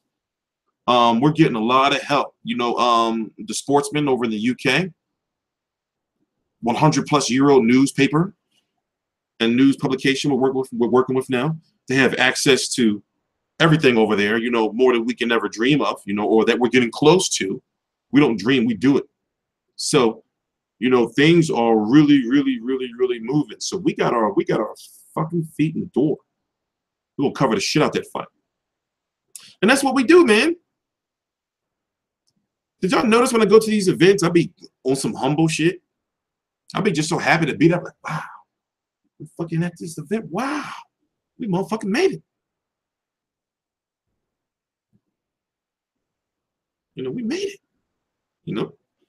So I guess before we talk about Mayweather McGregor, let me just say this. Listen, y'all read into way too much into that Adrien Broner shit. Y'all read way too much into it. I've said for years now that I gotta go to these events to ask the real questions. You'd be surprised like how many media members be there and they just be asking just the casual of shit. Just casual shit. And I be thinking, this is your job. What do you watch boxing or follow boxing when you're home? You know, no matter what I do every single day, all day, my life is involving in boxing. So it's emails, it's social media, everything is boxing. Everything is boxing. So it's like when I be thinking like, what type of questions these people be asking me? And it's like, I understand, you know, you gotta ask, like, you know, for certain media publications, you have to ask the generic shit. Like, you know, how does it feel fighting in Brooklyn? You know, I know this has got to be a big accomplishment fighting in the biggest city in the world. You got to ask that shit. You know, not me, but I'm talking about certain media publications. They got to ask that type of shit. Or what does it feel like fighting away from home for the first time? Or what does it feel like training in Colorado? Because truth be told, guess what? I don't give a fuck about that shit. Y'all don't give a fuck about that shit. Y'all don't want to know, you know, like what it's like for him. You're going to be like, okay, wow, he's fighting in New York. You know, the lights. But however, that's why there's certain media publications' job to ask that shit. Me, if I go to these events, right, and it's me. Remember, it's me. And Adrien Broner started talking to me greasy when I'm being polite. If you really listen to it, I was being polite, and he didn't let me finish my question. So I can't have you disrespecting me, and this shit is streaming on Showtime Sports. And I gotta come back and people are like, oh, you Adrien Broner checked you, bro. I wasn't trying to be disrespectful. It just was like, well, bro, it came out wrong, I guess. I wanted to say you have a reputation of being known as being flat-footed. I'm not just saying this. Thousands of boxing fans are saying this. Hundreds of thousands. Whatever his ratings are. They're like, man, if Adrien Broner just moved, he just be, once he start getting hit, he go into a shell. So I wasn't trying to, you know. So I guess the point I'm trying to make is I'm not one of those media members where it's like they're gonna talk to me like I don't know what I'm talking about. Like I don't put work into my craft to make sure I watch your fights, all of your fights, multiple times. I have seen every single Adrien Broner fight that there is on the internet. Multiple times. Go look at a fight that he did on ESPN, his first ESPN debut against Fernando Quintero. I wanted to ask him about that. That would have fucked his whole head up. That poor guy got robbed so bad he never fought again. So it's like this. I don't know, like, why y'all like this? I just didn't do my job. This is my job. If y'all really think about it, that's my job. My job is to ask questions. I'd be like, this is Terrell Van with FightView360.com. And, you know, he started like, see, here's the thing. I knew eventually a situation like that would happen. But it's like, yo, I wasn't trying to be disrespectful. It's not who I wasn't trying to, you know. It's just that he was trying to play me though. He was should have tried to play me. So let me tell you what I did. I was waiting to try to get him by himself. But then after the press conference, he went directly like to the back. I didn't have that access. You know? I was trying. Because I wanted to talk to, because usually what I do is, let me tell you what my style is. I'm not a person who just walks up and put a camera in people's face. Normally, I'll talk to them first. I say, hey, my name, I'll give them my card and say, my name is, you know, Terrell, 5V360, you know. And sometimes I may even let them know what questions I'm going to ask them before I start hitting record. You know, I don't want to be one of them people, you know, one of them motherfuckers that's, you know, like paparazzi. Like you see me, I just walk up with you to the camera. What type of what type of shit is that? You know, you want some shit. I just like, hey, you know, bro, what's going on? How you doing? That's some just you know, it's not me, man. I mean, I understand that some people want to do it. Hey, I want my team to do it. I want my team to do it. But it's just me. I just, you know, it's not me. It's not me. Oh, it's this hoodie. I'm burning up. Maybe I should change into my Fight with 360 shirt. My copper.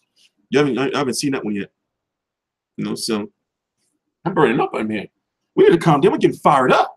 So we got another, what's that? 50 minutes left in the show. So let's talk about Broner Garcia, then we're gonna move on to Mayweather McGregor. And then we're gonna do a film study at the very end on Ward Kovalev again. So I feel like this. Adrien Broner is very good when he's boxing and when there's a fighter who doesn't throw a lot of punches, right? A guy like Adrien Granados can have a good fight against Adrien Broner. Why? Because he's like, oh, I'm going to go rough him up and throw a whole bunch of punches. A guy like, now this may sound crazy. I'm not even going to say it. If it's somebody like, well, we've seen that Keith Thurman can move. Let's just stick to Mikey Garcia. I look at it like this. Mikey Garcia is not a power puncher. No, not a volume puncher. He's moving up in weight. The brother of Mikey Garcia has said, and even Brandon Rios has said that Mikey Garcia hits harder than Marcos Maidana. However, Mikey Garcia has been down in the past to smaller fighters or a smaller fighter. He's overall the smaller fighter. Adrien Broner looks in shape. Now, remember, I was in the same room and I was analyzing like, yo, you know, Adrien Broner's in shape. Mikey Garcia looks like he's bigger right now, but that's because Adrien Broner's in Colorado really seemingly to be taking this shit seriously. So I'm thinking, man, you know, Mikey Garcia, if Mikey Garcia tries to box Adrien Broner, he can lose. Adrien Broner has very good hands. You see what I'm saying? His issue is he doesn't throw enough punches when he's fighting against volume punchers or pressure fighters. But if you're right there trading hands with like hand for hands with Adrien Broner, you know, you're going to have some issues. And that uppercut is not a myth.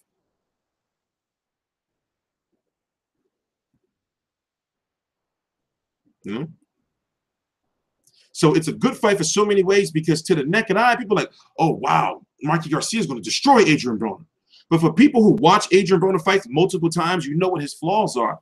And you will look at Mikey Garcia and say, yo, you know, as a boxer, and tell you what we're going to do. Because, see, if you don't know, I'm gonna fall off the face of the earth on Saturday and Sunday. I'm probably not going to do any social media posts or anything because the time has come. I'm going to Vegas for the first time since I was like 8 years old. Some shit. Going out there living for a month. So, starting on Monday, I have to be a full-time boxing writer, editor-in-chief, managing a team of God knows how many now. You know, we got so much paperwork I can get together. Because when we go to Broner Garcia, July the 29th, we're going to actually be covering that whole week. I'm going to be in New York for the press conference, the weigh-in, the media workout, and the fight. I want to see a lung doctor today. I'm getting my body right. Because July 29th, we're covering Broner Garcia. Canelo versus Golovkin, September the 16th. Mayweather McGregor, August the 26th. We're going to be in Vegas, baby. We're going to pack up. I'm going to take down my brick paneling.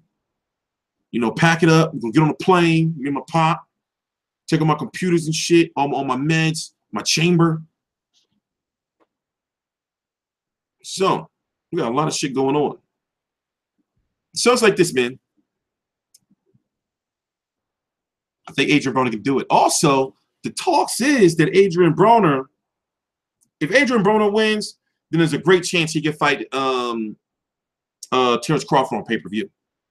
And he'll get a high WBC ranking, both of them. If Mikey Garcia wins, he wants Pacquiao, but see, we don't know who. It's like this is okay. The next time I'm there, I get a chance to. I'm going to just flat out ask him. We got to know, right? Mike Garcia, who's your promoter? Are you with Al Heyman? Are you with Richard Schaefer? Who is it, bro? That's a big question. People want to know, right? Because if he's with Al Heyman, there's a better chance of Mikey Garcia versus Pacquiao than it is if he's with Schaefer. Can Mikey Garcia sell pay-per-view?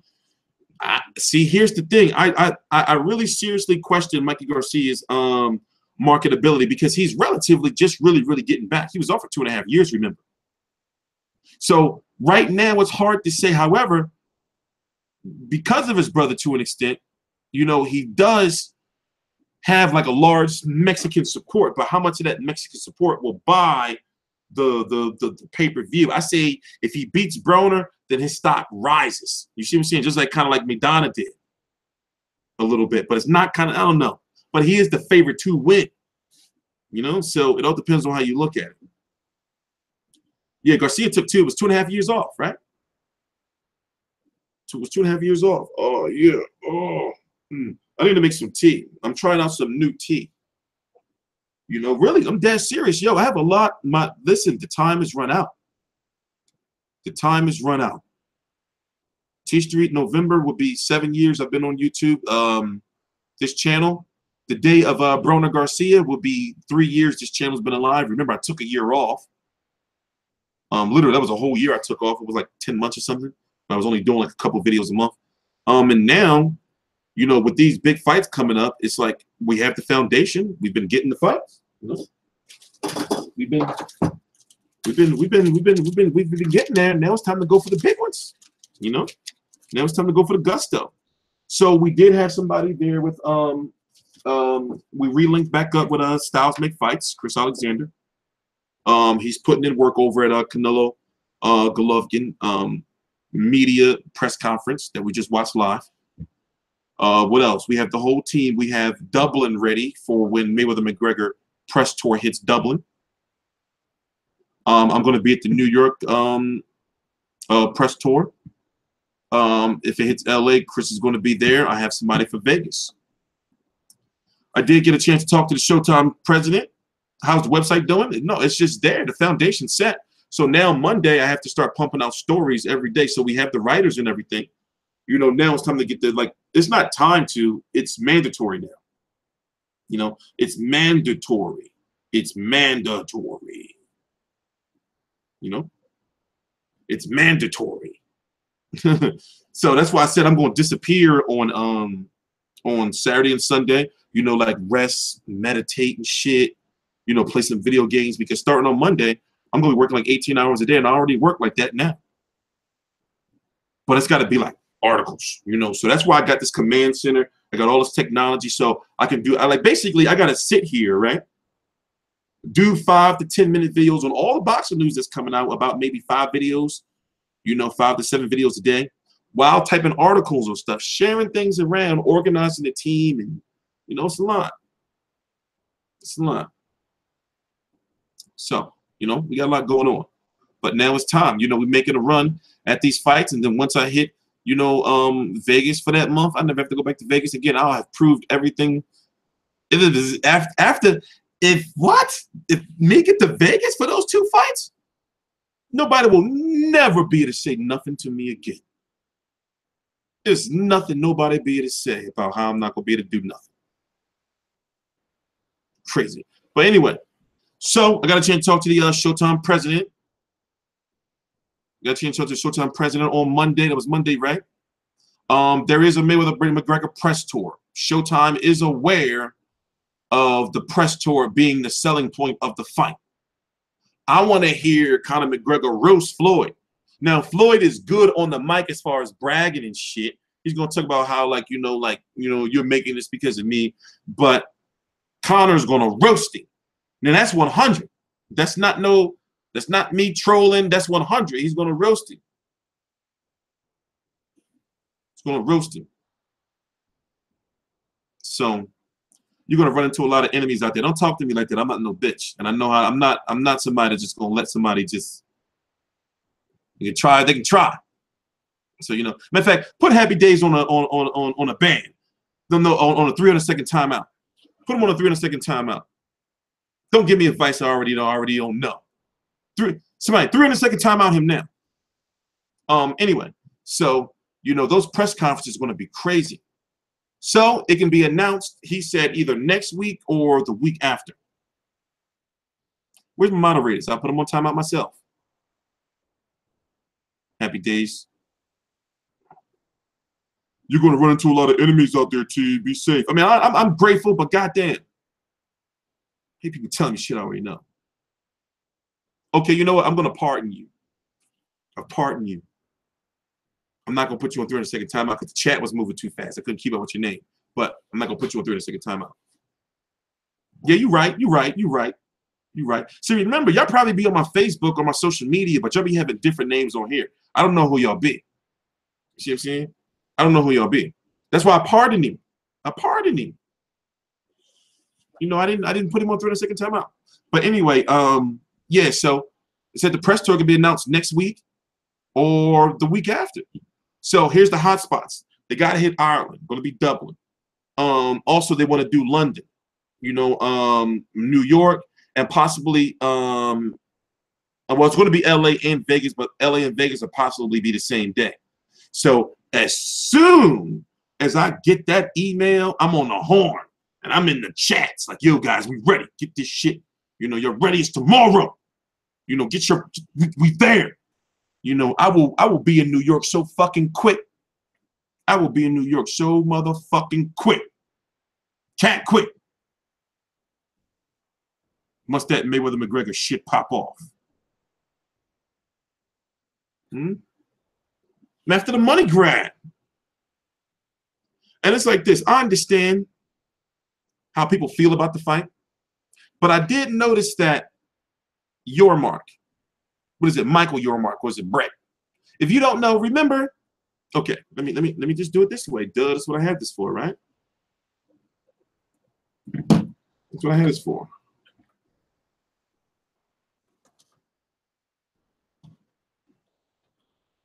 I need to get, I think I got too much technology, too much sauce.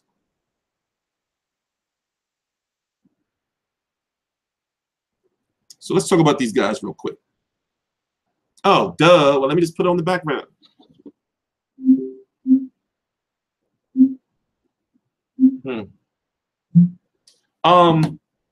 These guys.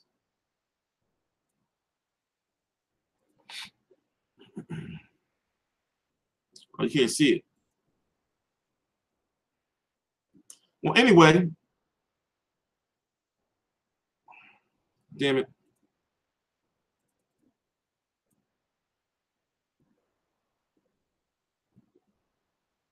Why is it not doing it on there?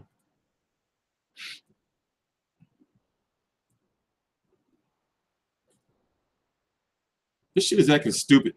Anyway, I wanted to talk about what I realized one of the Yormark brothers said. Remember, one works for Rock Nation. They're twin brothers, and one works for Brooklyn Boxing. You know, the dudes that's been slaughtering Kathy Duva. You know, like with their, you know, verbiage. But anyway, Conor McGregor is bringing a lot of casual fans to boxing. But however, is alienating hardcore boxing fans because hardcore boxing fans feel it's a joke. But no matter what, hardcore boxing fans are still going to watch the fight because that's just going to be a spectacle. What are you going to be doing on August the 26th? You're not going to be having a barbecue? You're not going to be going to a barbecue? You're not going to have one of your friends or family saying, yo, the Floyd fight only fighting that UFC dude. And especially with those UFC fans, they're going to be like, oh, Conor's going to get slaughtered, but we got to ride with Conor. Right? So no matter who you are or what you're going to be doing, you're going to be watching the fight. And it's crazy because it's a money grab. And TstreeT's on the gravy train, baby. So I understand how people can be upset about the fight. But if you look at what it can possibly do for boxing, I guess, I don't know. Also, you got to be a goddamn fool if you think they're not already working on you streaming motherfuckers. They're working on you. They're working on you. See, streaming is getting out of control and it's never going to end. But however, when you're going to generate the amount of money that this fight is going to generate, you have enough extra money or enough money to put into anti-piracy, you know, shit, to make sure that you have a team of God knows how many people that's on Facebook. So the stream come up, you know, shut it down in a couple minutes. Oh, it can happen, especially when you have a fight this big. You know, when you have a fight this big, you have to invest in like anti-piracy shit. I buy every fight. If I could, I would have Box Nation. If I could, I would have Sky Sports just cause. But I can't. I have HBO, I have Showtime. Every time I buy a pay-per-view, I post it on my Instagram, on my social media. I even post my whole cable bills. I even post how much I make on YouTube because it's not much. I put a lot of money into this fucking sport. So, if you're one of those boxing fans, or if you're a boxing media member that, like, you know, want to be talking about the politics of the sport, what fighters are making, all that type of bullshit, and you're not putting no money in the sport, then you're a scumbag. You're low. You're lower than a serpent's belly. You're low. You're low, and you're a piece of trash. You're a piece of garbage. You're a piece of 1987. When was New York used to be dirty like the 80s, real dirty? What year was that blackout? You piece of garbage. You piece of garbage in a corner of that Coney Island fucking graffitied train. If you don't buy the fights, especially if you don't buy Canelo Golovkin. Like, basically, Canelo Golovkin should get extra sales off of Mayweather McGregor because it's like, oh man, we gotta buy Canelo Golovkin, you know, to try to outshine Mayweather McGregor for the hardcore fans. Because it's you know, they're already, you know, Mayweather McGregor's already going to make its money. So for example, let me tell you exactly what I'm going to do. As I told you, my media brand is here. We have access to all the fights. We have access to the fighters. But however, we're still on, you know what a totem pole is? We're low in like the hierarchy. We're working our way up. Now, with some promoters, we're higher than others. But when it comes to like a fight like Mayweather McGregor, I'm perfectly cool with being out in Vegas, me and my pop, in our beautiful condo that we're going to be renting, and going to those fight week events, right? I'll be at the grand arrivals, got to be there. I'll be at both of the media workouts for McGregor and Mayweather. I'll be at the press conference, be at the weigh-in, and be right back in my condo watching that fight, doing my videos from home. But however, I'm going to make sure we do everything in our power to get there. Because you know why? Because our foot is in the door. Our foot is in the door. Same thing with Canelo Golovkin. If they try to play politics, you think I give a fuck? I'll be at the fight week events. I'll be like, I don't got to be around all those people. I'll be, you know, in my, you know, my pop watching the fight, do my video after, do a live stream. You know, probably see if I can get somebody just to get in for the post-fight press conference, and I'll be good. But the goal is, we already made it this far, shoot for the stars, shoot for the top. We're going to the fight. Because remember, there's only but so much media they can let in. And so help me God, starting on Monday, we got to start surpassing each and every one, trying to climb as high up that fucking ladder as we can to get as close as we can to get like our fucking, we holding the elevator open. We fucking opening that shit up. You see what I'm saying? So we're getting there, bro. We getting there. We fucking getting there. So on Saturday, as I said, on Saturday, I'm going to put this duck I got from Reading Terminal Market into the crock pot. Clean my whole entire house. You know, and just kick back on the couch, meditate, watch some horror movies or something. You know, play some video games. And Monday, it has to begin. It's, you know, the website's here. We have the team. I know how to write articles. We have to get press releases out all day, every day. We got to sell these tickets. We got to get Just thinking about it, you know, gotta woosah. Gotta woosah. You know, I gotta finish setting up my shit. Gotta have my podcast done in the next 3 weeks. You know? So I've been keeping like a list of fucking, you can't see it, a list of, you can't see it, of like expenses and you can't see it and fucking, you know? Shit gotta be done. This is like scratching this shit off, just scratching this shit off, just scratching that shit off. Just scratching that shit off. So, does Conor McGregor have a chance? Yeah, everybody has a chance. Everybody has a goddamn chance. But however, it's like you have Floyd Mayweather who's getting back in shape. How much you weigh? I'm 255 pounds, 6'3", 255. You got Floyd getting back in shape. But Floyd is not the type of person, he's always in shape all year round. Even when he's out of shape, he's in shape. So you got Conor McGregor who's doing all kind of crazy shit we never seen in training camp before. Like punching cards in the air up here. Like what's up with that? I don't know what's going on. So it's like, truth be told, Floyd Mayweather can knock him out in 1 round. Floyd Mayweather, and you can say, well, Floyd hasn't knocked nobody out in God knows how long. That's because during his Showtime contract, he had to baby his hands with his orthopedic gloves because he's in a contract where he has to fight 2 times a year. And basically, he only has his biggest vacation from September to May. But when he fights in May and September, he only gets about a month off and then straight back into camp. With a fight like Conor McGregor, he can afford to wear possibly regular gloves. Not saying he would because he has real bad hands. His hands be fucked up. Like he be in real pain. But if he was to say, okay, well, since I'm not in a contract, I'm going to make sure I sit on my punches and get him the fuck out of here. And even if I break my hand, oh, well, I'm not fighting for another what? Whenever I feel like fighting again, if I ever do. So truth be told, he can knock McGregor the fuck out whenever he wants to. You see what I'm saying?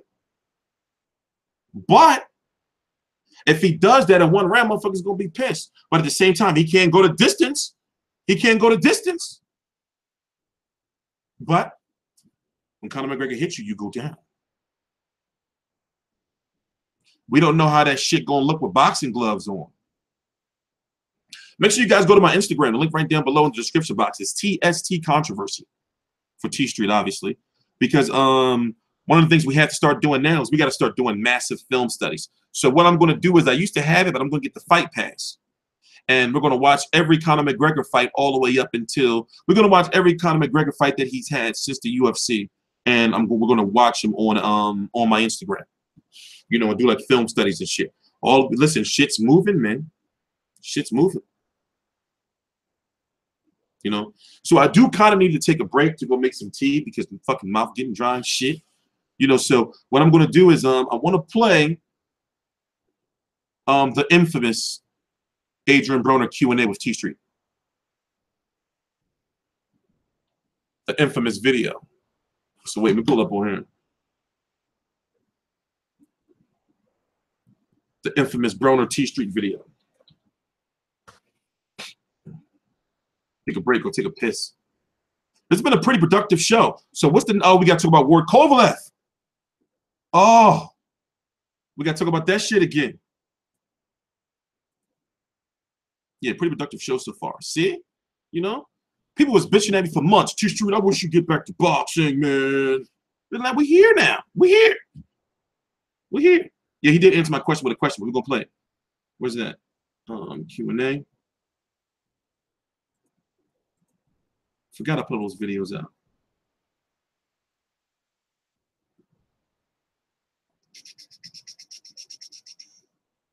His smart ass mouth.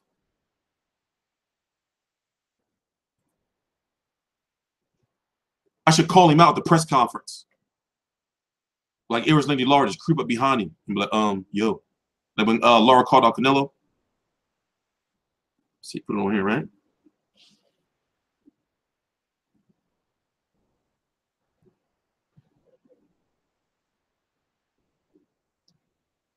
Wait.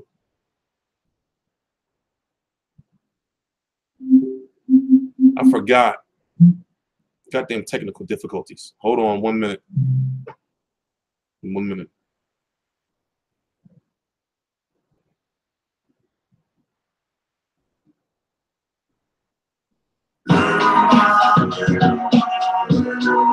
Oh, wait, there we go. We're back. The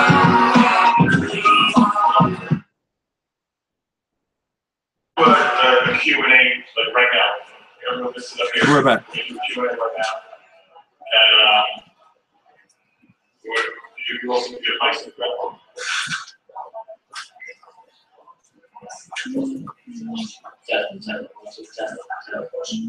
First question.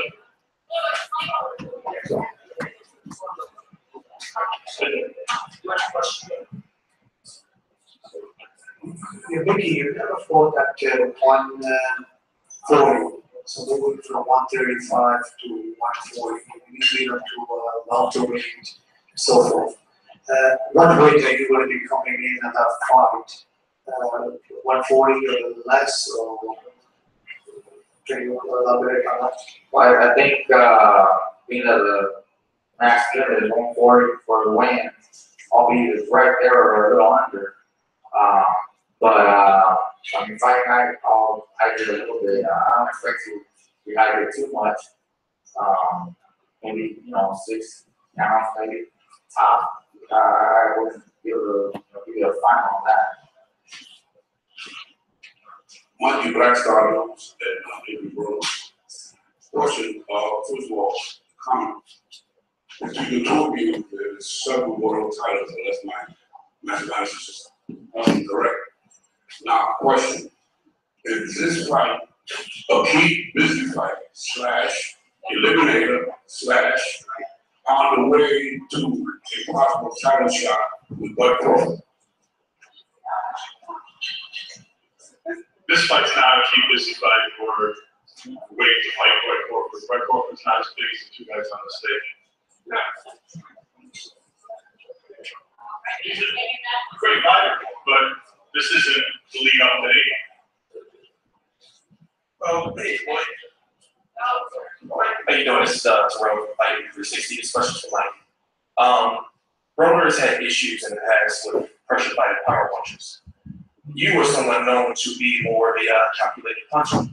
Do you plan on being more aggressive? No, I'll be prepared to do whatever it takes to win the fight. Being that naturally, like you said, more calculated, boxer puncher, that's probably what I'm gonna come out, to do. But if I have to pressure the fight and press on the fight, then I'll also be ready to do that. Okay. Well, one more quick thing. People talk about catchweights, and sometimes you get catchweights and sit there, watch the catchweight.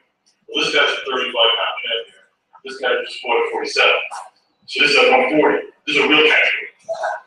There's a real catchweight between the best and the best between two elite fighters.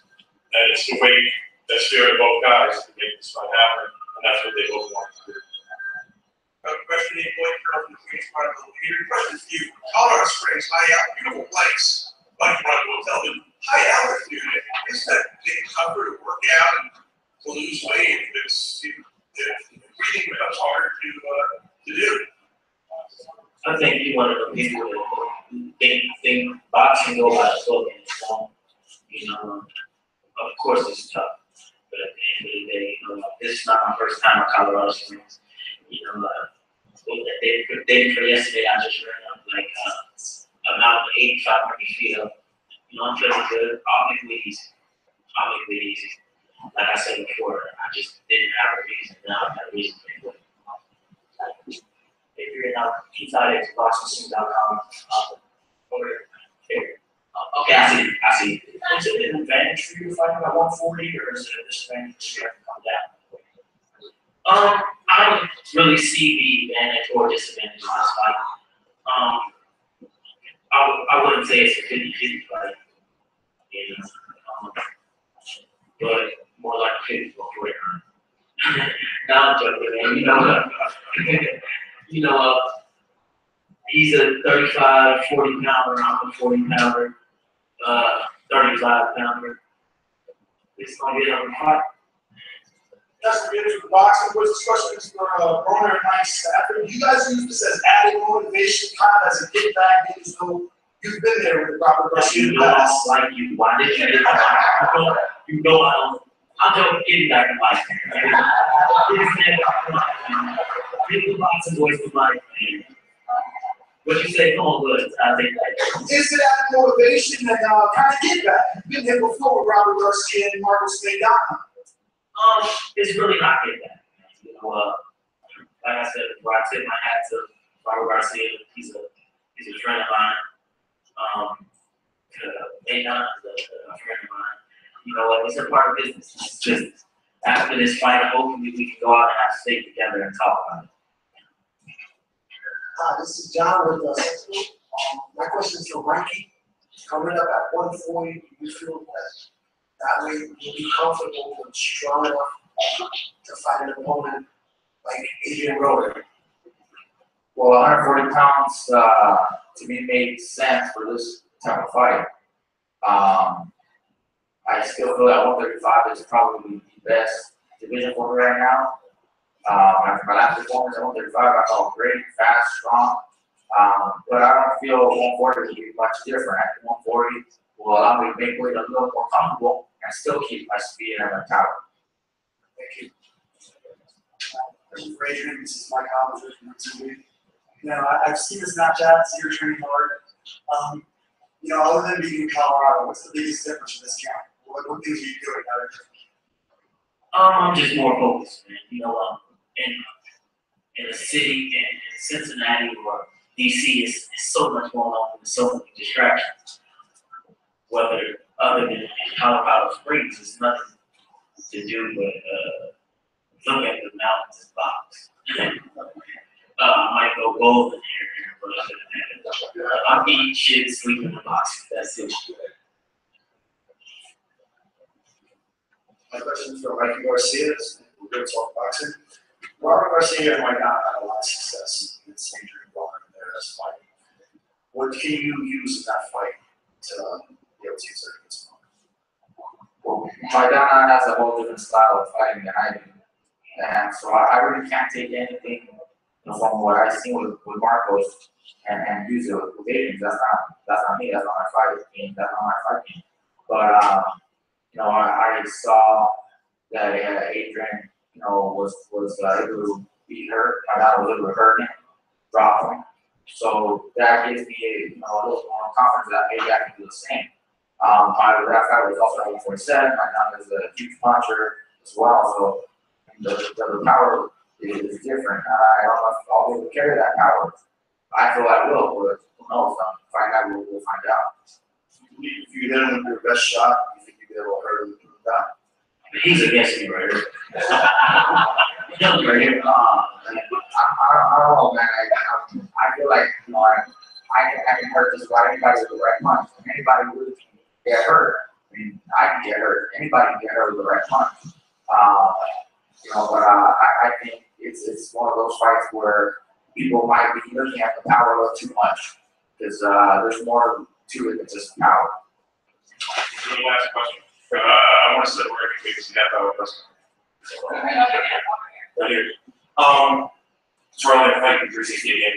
You say you're hearing that you're a Broner. You say you're hearing that you're a popular underdog because what's going around is I've been doing some surveys on social media. So basically, they're saying that Mikey Garcia is the better boxer, but you're the harder puncher. I mean, what's your thoughts on that? Who said you're the better boxer? How can you say that? Hey, bro, I just said it's on social media. No, I'm saying, I'm just answering your question. Damn, you get mad at me. No, I'm saying, like, you know, and that's why he just decided to box. Who said that I come in this fight and I outbox the shit out of this guy? You never know. You know, I can do it all. Well, that's what I'm saying because you are a great boxer, but it's been known. My runs are a boxer. I don't want to say you're a puncher, but we don't want honest opinion. You're a little flat. But when somebody's in front of you, you're a great boxer. When somebody's right in front of you, you're an excellent boxer. Okay. So if people are not pressuring you or throwing a lot of punches, you got a great chance to win. You see what I'm saying? Okay, I just, okay, all right, look. All right, look, I'm still gonna pay you, and then I'll pay him $50,000 for fighting me, and I'll show him how much of a boxer I am. Thanks everybody for coming. Be at the Barclays Center This is what we do.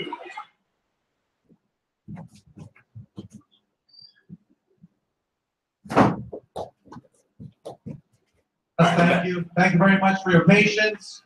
I'm back. We are on live on ringtv.com. Gracias. Thank you for everybody to attend this special event. I am extremely proud to have been the executive producer for I Am Boxing, a documentary short film that tracks 2 golden ages of boxing leading into the mega fight on September 16th. This film looks at some of the greatest times in boxing, from the 6 wars between all-time pound-for-pound great Sugar Ray Robinson and Jack LaMotta, to the incredible matchups between Sugar Ray Leonard, Marvelous Marvin Hagler, Thomas Hearns, Roberto Duran in the 1970s, to the historic event occurring September 16th between the 2 great warriors on stage. Boxing has a long history of matching the best versus the best. Oh, there we go. Here we see Triple G. And that's exactly what will happen. All right, yeah. So what? Fix what? So yeah, you know, as you can see, I wasn't trying to like come at bro. I wasn't trying to come at him. You know, it's just like it went like fucking. See what it is let me tell you what happened. All right, let me tell you what happened. I was fucking with it when I shouldn't have. So the little swivel thing is loose. So long story short, I was fucking with it when I shouldn't have been. Trying to be extra, trying to do too much. So now I gotta take this whole shit down because it's fucking annoying. You know what? Fuck it for the day. We done with the screen. We done with the screen for the day. We done with the screen for the day. We done with the screen for the day. We done with it. We done. We done. We done. So yeah, I do think Mikey Garcia has like a chance, but truth be told, I'm going with Adrien Broner because when you look at 140, right? We know who Adrien Broner can be at that division, and he did say that at 140 he is undefeated, which is true. You know, at 140 and below he is undefeated. But the thing is, he's been holding himself back. You know, with the partying and the drinking and Big Ash with the 7X white T-shirt. You know, and the fucking pistol whipping people. You know, all the child support he's got to pay. Not to mention, my God, people keep forgetting the fucking man's car got shot up. That's some scary ass shit. So it's like, you know, maybe you at the fight. Yeah, I'm there. I'm there. That's official. I'm there. You know, it's not even. It's official. I'm there. You know, I'm gonna be out this like for this fight. I'm covering the whole fight week, the press conference, the media workout, the weigh-in. You know, I'm putting in the work. You know, I'm putting in the work.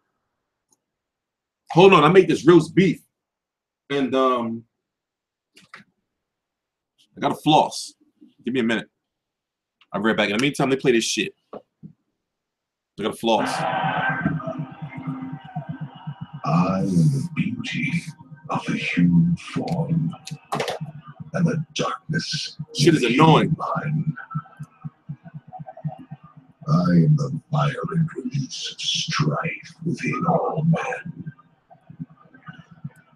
I am a game played out masterfully over time, and all at once, with most brutal abandon. I'm very big on oral hygiene. While my spirit remains unchanged, I am the soul of competition. I am the sweet science. I am boxing. I am boxing. Yeah, we're gonna be here for about another give me about 5 minutes. We're gonna be here for another let's see. What? 30 minutes exactly, 31. To the primal quest to know, because we gotta wrap up some things. To achieve who is best and deserving of a crown. I sit only in the space between bells as I rest and listen. The orator speaks. The things that I know about boxing, I think it's the greatest sport on the planet, and I mean the whole planet. I am not contained by sovereign borders. Only the squared circle holds me, where I wait for my champions to carry me. Champions always carry the sport of boxing, but 2 great fighters and 1 great fight, that is what's important. And I want to tell you, the fight is here, Canelo, in the Triple G. What could be better? 2 great fighters in a great fight. You've seen them in their beautiful suits, and nice smiles and that. They're very, very charismatic. But the ring first. First, it is in the ring where I feel the tension of the crowd and the humanity that is my life's blood. As the 2 were at last assembled, bonded by a crackling energy of the fate that connects them. Golovkin, you are next, my friend. For the first time in a long time, you've got not just the boxing fans, you have the entire sporting world interested in this matchup. We'll buy it in September. La suerte es para los mediocres, my friend. You know, this reminds me of when I first fell in love with the sport. Way back, Sugar Ray Robinson was slated to fight Earl Turner, who was a huge drawing card in Oakland, California. Hold on, give me 1 minute. I lived in San Jose and used to take a bus every day just to watch Sugar Ray work out. Finally, one day he noticed me, started up the conversation, and much to my surprise, he gave me a front row ticket for his fight. Okay, so basically what you're hearing now, really felt the love for boxing. What you're hearing now is from that I Am Boxing documentary drama thing, whatever you want to call it, I guess.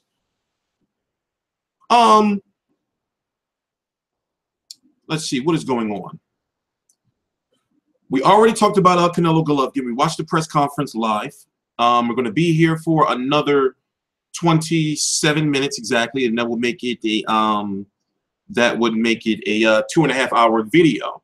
The days of like those super crazy long bullshit, you know, videos, those are kind of done now, you know, because we got to, you know, we made that leap, you know, we're official boxing media now. So, you know, I knew this day was going to come where we had to like really like grow shit up around here, I guess, if that makes sense. You know, so now when we do these streams, they have to be either 2 hours or if it's like a special edition, 3 hours. But I'm starting the podcast. The podcast is going to be on Mondays, between either 12 p.m. to 2 p.m. Eastern time or 1 p.m. to 3 p.m.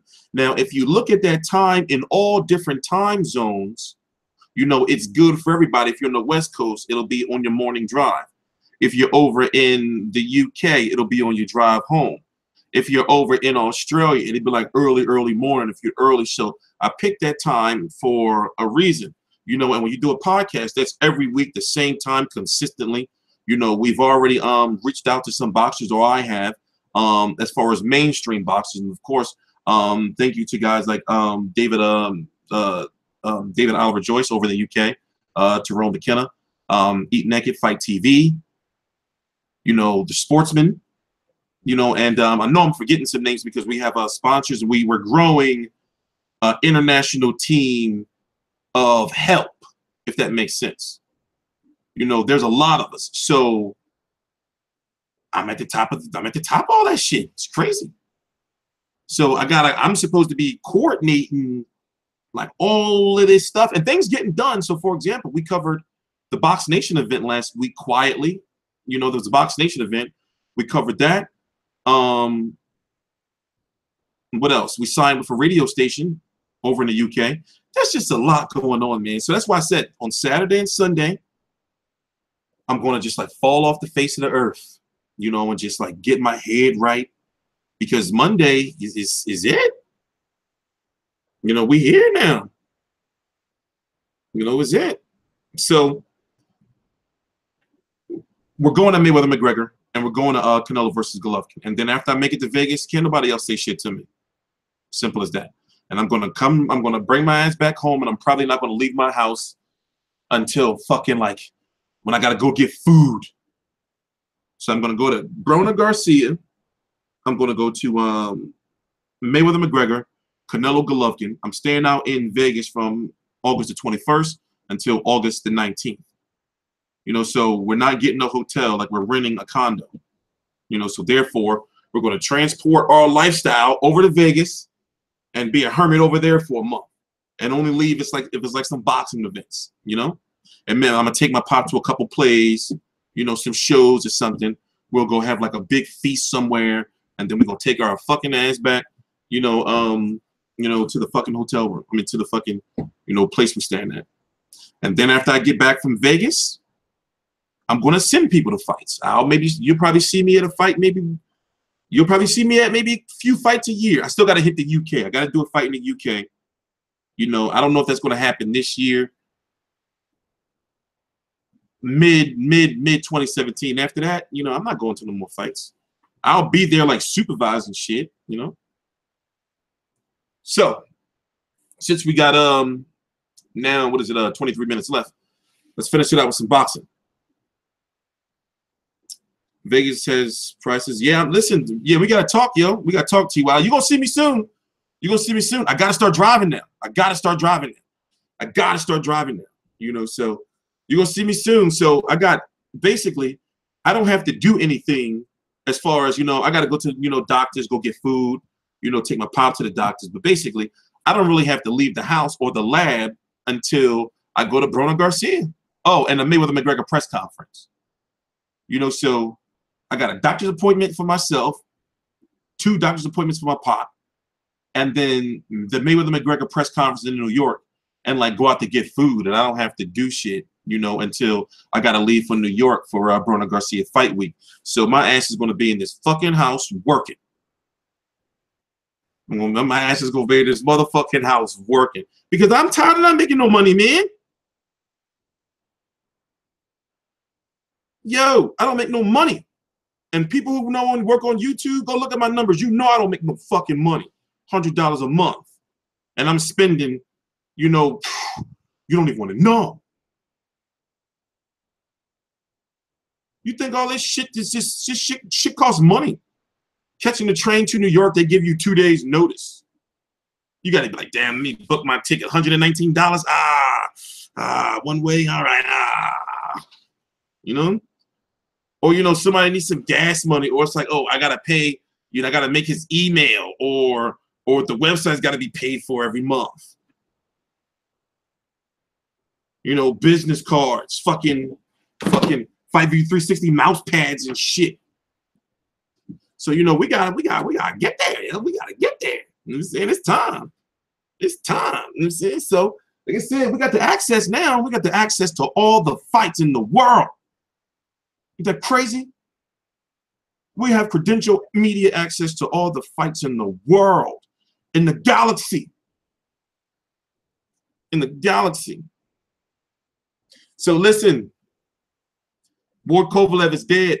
Drop it. Drop it. Leave it alone. Ain't nothing going to change. I understand you felt like, you know, Kovalev, You know, got cheated because Ward should have been disqualified or lost some points, got punched in the balls. And yes, you know, I was a little hyped, so I understand that there's no standing 8. But Kovalev should have took a knee. He should have took a knee. He should have took a knee. And also, you keep forgetting the shot, that right hand. Kovalev was done. He was done. He was done. But it's dead. It's dead. It's dead. It's done. Andre Ward is the light head. It's done.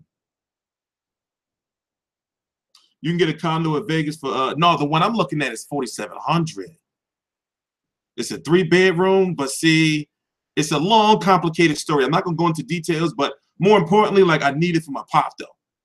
You know, like I need, like, you know, like both of us, we need to get out there. You know, both of us, we need to get out there. So, you know, we booking our shit next week.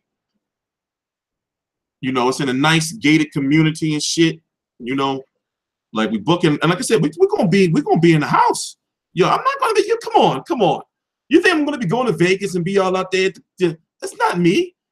Listen. We are moving to Vegas for a month. The same lifestyle I have here is the same lifestyle I'm gonna have over there for that month. It's the same lifestyle I'm gonna have over there that month. Yeah, I'll send you the link. I'll send you the link. It's 3 bedrooms. It's supposed to be 4 miles from the strip, and basically it's a house. Like, it's a house. The furniture and everything. Obviously, you know, in the bedrooms they got those small ass TVs and shit. But I'm the type of motherfucker that I'll go right to Rent a Center and, hey, listen, I need this TV for this month. How much? 119. Give me this fucking 65-inch. Put that shit up in there. You know, I call Comcast, whoever the cable company is, I have to get internet. Listen, I already know. I'm already planning that shit out. So I'm gonna pack up all me and my father's shit. We're gonna Uber to the fucking airport, get on the plane, get our rental, go in the fucking crib and pack. I'm gonna go to the market and have to do the same shit I'm doing here. Bring my Xbox and do the same. I'm not gonna be fucking walking around out there in that devil's armpit. In that sinner's haven. I don't gamble. I don't play cards. I never know how to play ID Clear War or Uno. I don't know nothing about no slot machines, no shit. I'm not into that shit. What I want to go to the strip for with all that sin? No way. No way. Not this guy. So, you know, and then it's hot as shit. It's hot as shit out there. But however, I am going to go out probably twice. You know, as far as like go out, and go to get some drinks and shit, you know. But for the most part, yeah, man. No, so you gotta understand, I need certain shit for my pot. Like, it's not about the price. I wanna make sure that shit is cool. Like when I gotta disappear for 2 hours, you know, to go to a media workout. Like, so it's not about, you know, like it's hard to explain. I can't go into too much detail. So anyway, let's stay to boxing. So yeah, the Ward Kovalev thing is dead. Yo, it's done. It's done. I understand you want to be mad. I understand you're like, listen, the athletic commission is not trying to hear that shit. You know, ain't nothing gonna happen to Tony Weeks. The WBA, the IBF, they're like, this shit's done. Kovalev's got to either move the cruiserweight, or he's got to be B-side to Adonis Stevenson, or he's got to work his way up to Andre Ward title shot, and Andre Ward is going to cruiserweight. He's even talking about heavyweight, and not no Anthony Joshua. You know? I'm not going to Vegas. I'm going to Vegas to work. I don't want to go to Vegas.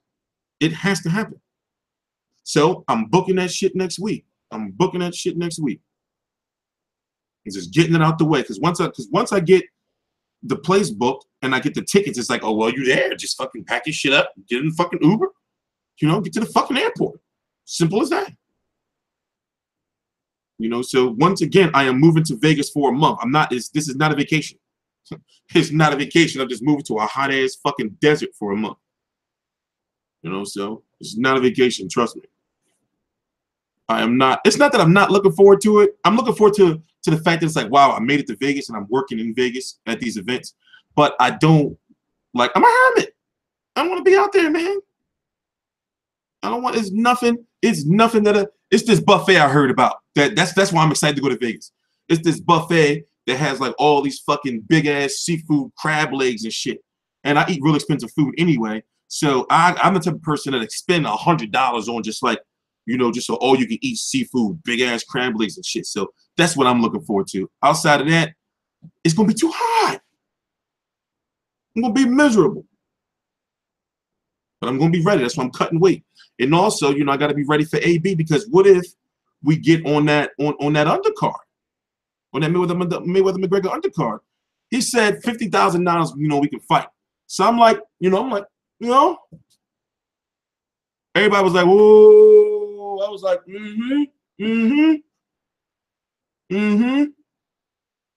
I gotta cut 110 pounds. And obviously, if he asked for drug testing, then you know, he ducking me. If he talking about some drug testing, then he ducking me. Simple as that. I'm the one that got to drop 110 pounds to be in catchweight range. But Lord knows, as long as I come in with a pocket full of cash. What Nate Diaz said, he said, what was the game plan? You know, hit him with some good shit, don't get hit, and come on with a pocket full of cash. That's my shit, you know? Get in there, you know? Try to pressure him. You know, he gonna uppercut the shit out of me. At least I'm a realist. He gonna uppercut the shit out of me, or punch me right in my stomach, way above the belt. I'm gonna go down, but still, no, I'm gonna get up though. And I'm gonna take a knee, looking right in his face. I'm gonna be the fighter that take the most knees ever allowed in a boxing fight. Every time I get in trouble, I just take a knee, look at the ref like, I'm cool, ref, I'm cool. I'm gonna just keep taking all these knees to try to make it as far as I can. It didn't cause all this shit. Like, I wasn't even done. How many knees can you? Where's in the rule book? You can't take 8 knees in a round. You know, I'm gonna cause all the controversy and call for a rematch. call for a rematch, you know. But anyway, yeah. But if it happened, man, it happened. You know, I don't know if it's like physically possible. Cause see, I'm 255. So you think a catchweight would probably be like 150. Just a lot of weight. You know, I don't know, you know. But how much can I rehydrate? How much can I rehydrate? You know, can I rehydrate? Is it possible to rehydrate 60 pounds, at least 60 pounds? But, you know, listen. If that money's right, I'm dropping that weight. I ain't gonna eat nothing. I eat just bread and water. Just little fucking bread, the prisoner bread. They used to give in the medieval times when you chained up in the fucking dungeon. They bring a little big ass plate with this fucking 2 pieces of moldy bread, middle centerpieces, with water at the bottom of the little fucking bowl part. And that's your bread and water. I eat that shit for that $50,000. Or I drop that weight. But Broner gonna duck me anyway. Come on, Jeepers Creepers feet. He gonna duck me anyway. But I'll be ready. I'll be ready. So yeah, listen. Ward versus Bellew. It's possible. It's possible. You know, now Ward, see, here's the thing. People think that Ward has been just talking about heavyweight. He was talking about heavyweight 3 years ago, seeing has always been a dream of his. But see, here's how I see he can go the Roy Jones route, you know, find that right type of champion, maybe like a Joseph Parker. I'm not disrespecting Joseph Parker, but find somebody like that. You know, somebody that you know is like, you know, like kind of like a name, but they're not really dangerous. You see what I'm saying? But heavyweight, come on, man. Like, he has the height. He's 6 foot. He has the height. He's on the lower end of a heavyweight. Remember a fighter like Chris Bird? He's on the lower end of a heavyweight spectrum as far as the height. But he's got the height. But the bulk he has to put on. Now, remember, he has to put on at least 25 pounds. You know what is going to be a 198, you know, pound heavyweight like you know, Roy Jones was. You know, like that's not going to fly. That's not going to fly. You know? And also the reach. And we already seen, see, here's the thing. When see, he's a smaller fight. He would be a small heavyweight, obviously. But he's already been down against smaller punching fighters. So if he's a heavyweight, he's already been down against a light heavyweight in Kovalev. And then at 168 against Darnell Boone. So you think a heavyweight you can probably think a heavyweight can probably put him down. You know, but that's not saying he can't recover. But still, the dynamic of it is just crazy. So I guess the cruiserweight route is to test the water. And also remember, there's a big weight gap between heavyweight, light heavyweight and cruiserweight. So you have some cruiserweights out there that be 185-pound cruiserweights. Don't be at that 199, 200-pound limit. Even though majority of them are. You know, so he can, and then also would he catch weight of Tony Bellew, because Tony Bellew is a former 175-pounder. So could he fight Tony Bellew at a catch weight? If the money was right, you know, could they meet at like 185? Fuck it, 190. Ward versus Davis, he should fight an MMA fighter. What? Davis who? I'm lost. I'm lost like shit. So, you know, it just all depends. But Kovalev's in a tough spot. He's in a tough spot. I wonder how he's going to, like, what route is he going to take? Is he going to try to go to cruiserweight too? Remember, there's a big cruiserweight tournament coming up. There's a big cruiserweight tournament. What if he pull like a what if he pull like a trump card and go into that cruiserweight tournament that's coming up, Kovalev? You know, that $25 million World Boxing Super Series.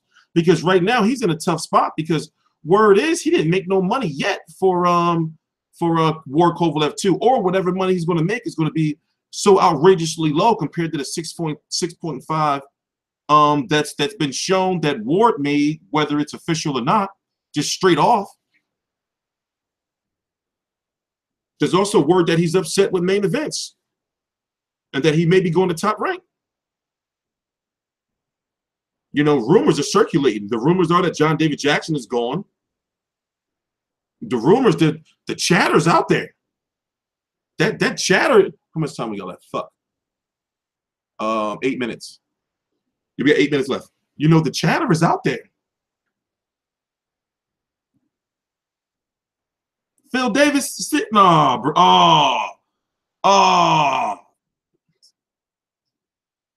You know, we might as well have fucking then, you know, Broner is right. Broner versus Diaz. Broner versus Nate Diaz. You know, so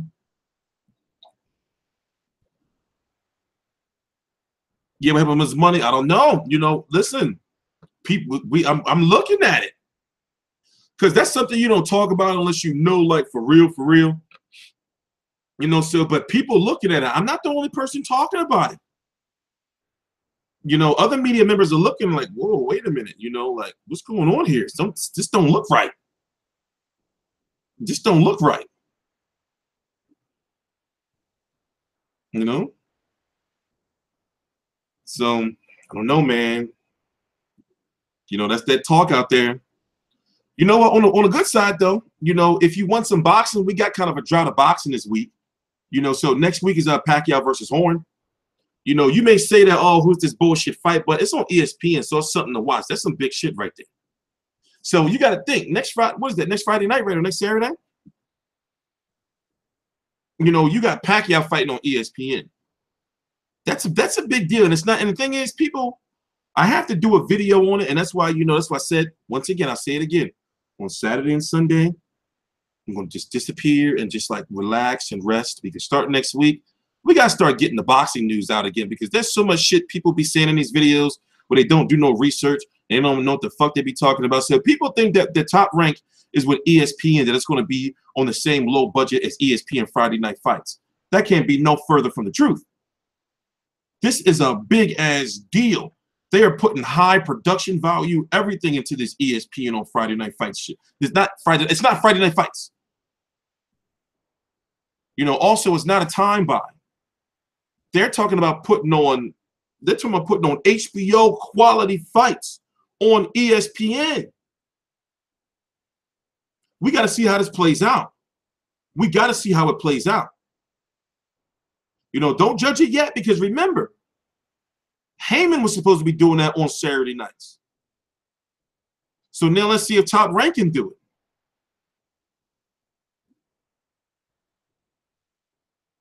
You know? Yeah, I also got to do, listen, it's this heavyweight Game of Thrones type shit going on. Now let me run it off to you from the top of my head quickly, because we got to end this in 5 minutes. So listen. You have Deontay Wilder, who turned down $3 million to fight Dillian Whyte in the UK, right? Deontay Wilder wants Joseph Parker to get that WBO title. Frank Warren doesn't want Wilder to fight Joseph Parker. He wants it to be Hughie Fury.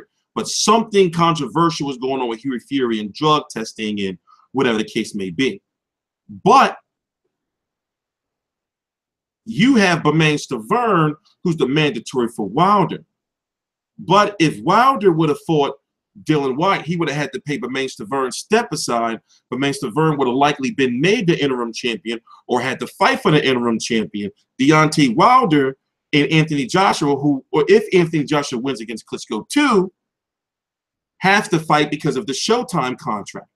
So with Bermane Stiverne, with that step aside money, he can just sit back, get free step-aside money, fight whoever, you know, somebody, or be made interim champion and be made the mandatory for the winner of Deontay Wilder, Joseph Parker, Klitschko, and Anthony Joshua, and make the big money and let them do all the work. Then you got Kubrat Pulev, who's the IBF, who was kind of trying to stop the Klitschko Joshua too, but then finally, you know, the IBF said, listen, you know, from my understanding, they said, listen, we can't let you try to stop this fight. So you can fight for the interim and then be the mandatory. Also, you'll make some step-aside money. So Anthony Joshua was at the King of the Hill because he's where all the money's at. So all those heavyweights I just mentioned, looking up at him like, oh, shit, so let's see if we can get these other guys to beat each other up and fight each other and eliminate themselves. Then I'll come out on top and fight whoever, you know, and it'll be like a mega fight. So like I said, there's some Game of Thrones shit that's going on, but it has to be more deeply explained than that. But the political shit is deep. And then on the very, very bottom of that is Shannon Briggs and Fresno Quendo. You know, and Shannon Briggs was kind of like in the mix a little bit, but after he failed that drug test, it knocked him out. So, you know, shit is deep. And then if you factor in, you know, the Robert Helleniuses, you know, and, you know, the shit is deep, yo. That heavyweight shit is deep. But I can break it down to you, you know. So that I might have to write like a long ass story on that. That should be one of my first stories on my website that I write. You know, break that shit down. You know, so but looking at all of it, Bermane Stiverne could have got free money, an interim title, and been the mandatory for Joshua, Klitschko, Wilder, Parker winner if Wilder would have fought Dillian Whyte. So Wilder and his team know that. You know, so you have these promoters jostling positions and shit to try to get to Anthony Joshua because that's where the money at. But then you got Fury on the outside too. You got Tyson Fury on the outside, but he's too fat. He's just way too fat. So he way on the outside. Like even though he's good, he's in the mix, but he's lower than Shannon Briggs, even though Shannon Briggs failed the drug test because he can't even fight. He's too fat. You know? So the heavyweight division is deep right now. Yeah. Briggs failing that drug test took him out the mix. Like he was in the mix. He was in the fold. He was in the fold. And then remember, you got Luis Ortiz mixed in there too. I ain't even talk about his situation. He's trying to sue the WBA like, yo, you know, so I gotta do a nice, you know, long video on that heavyweight subject right there. Because as I said before in the past, a lot of these fights, like the storyline of the fights make them good fights. On like, well, if he loses to him, then he's done. He's going to have to go all the way down, you know? Yeah, Briggs did talk himself into the mix. Let's go, champ. I hope BY on the Crawford card. It's top rank. I mean, a lot of people don't understand about top rank, you know, is that one thing, no, top rank is a very old-fashioned and thoroughly run organization. Fighters who sign with top rank, you know, it's just known that you know you're going to be active. You know, you're going to be fighting in your hometown. You're going to be moving around. You know, it's just known. So, you know, one thing about Brian Jennings, if you guys don't know, Brian Jennings is signed with top rank. You know, one thing, and also that leads a lot of people to believe that the rumors are going to be true, that Andre Ward is going to sign with top rank, because Jay Prince has now Shakur Stevenson, who is with top rank, Brian Jennings, who is with top rank. You see what I'm saying? So why didn't those two fighters sign with Rock Nation? Because Rock Nation is pretty much done in the sport. So that's another video I got to do. You know, the demise of Rock Nation. Rock Nation boxing. You know?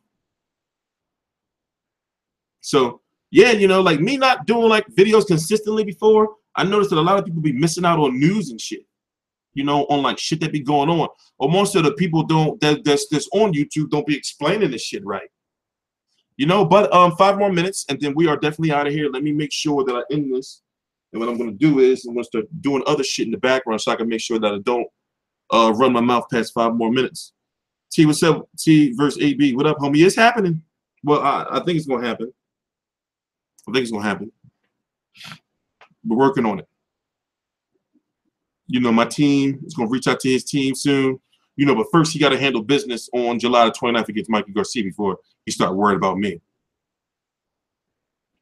You know, he got to handle business. He got to handle business on July the 29th. He got to handle business on July 29th before Adrien Broner start worrying about me. And I'm going to be there too. I'm going to be watching him. I'm going to be watching him. Just pointing at him like. No, I'm fucking with y'all. You're not got to go there to work. He probably not going to talk to me no more. He probably like, oh, this motherfucker. Right? He going to cuss at me. Adrien Broner going to cuss at me, yo. Come on, for real. If it's going to be me, if it's going to be me and him, you know, because I'm going to see him. I'm going to be there for the press conference, the weigh-in, the media workout, and the fight.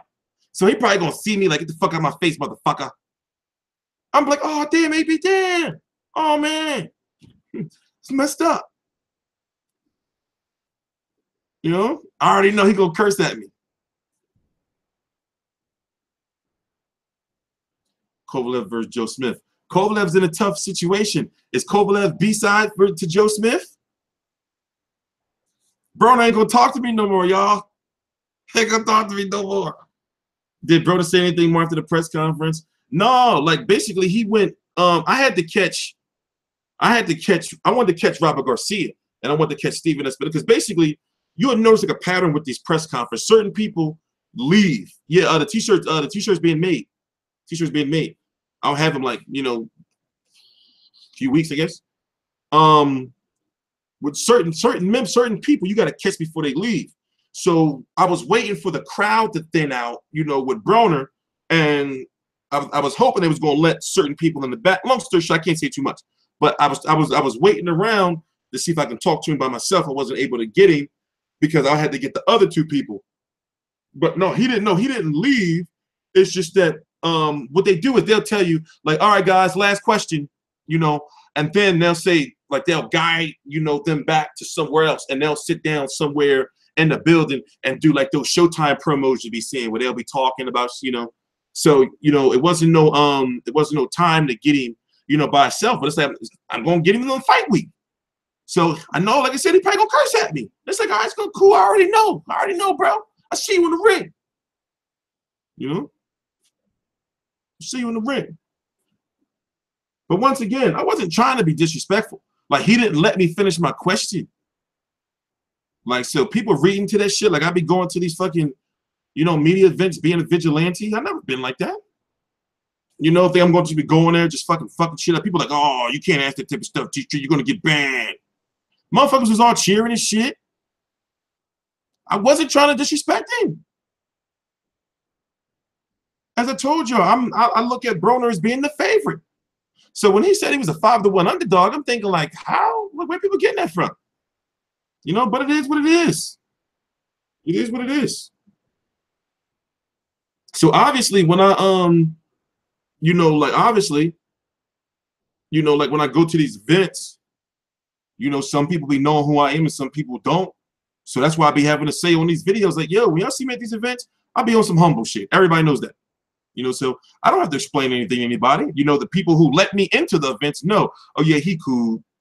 He do what he's supposed to do and he get the fuck out of here. That's what people know me for. And that's the only people I really have to answer to, the people who allow me into the events. You know?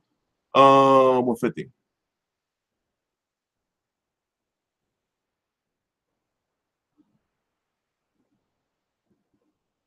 You want to keep it 100? Yeah, I didn't even know I said that. Shit sound crazy. Yeah. It just sound crazy. But all right, guys, I gotta go, man. You know, so we covered the Canelo Golovkin press conference. I gotta get that stuff up. You know, and I'm gonna go turn my slow cooker down. I'm slow cooking some roast beef, some high quality roast beef I got from Reading Terminal. You know, I'm gonna be eating that shit all weekend. You know, so what I'm gonna do is I'm gonna probably play like one game of 2K. You know, yes, I heard about the draft. I'll play one game of 2K. You know, and then get back over here, start editing these videos. Should watch a movie or something. I don't know. Watch some fucking Hulu. I pay for fucking Hulu. Who does that?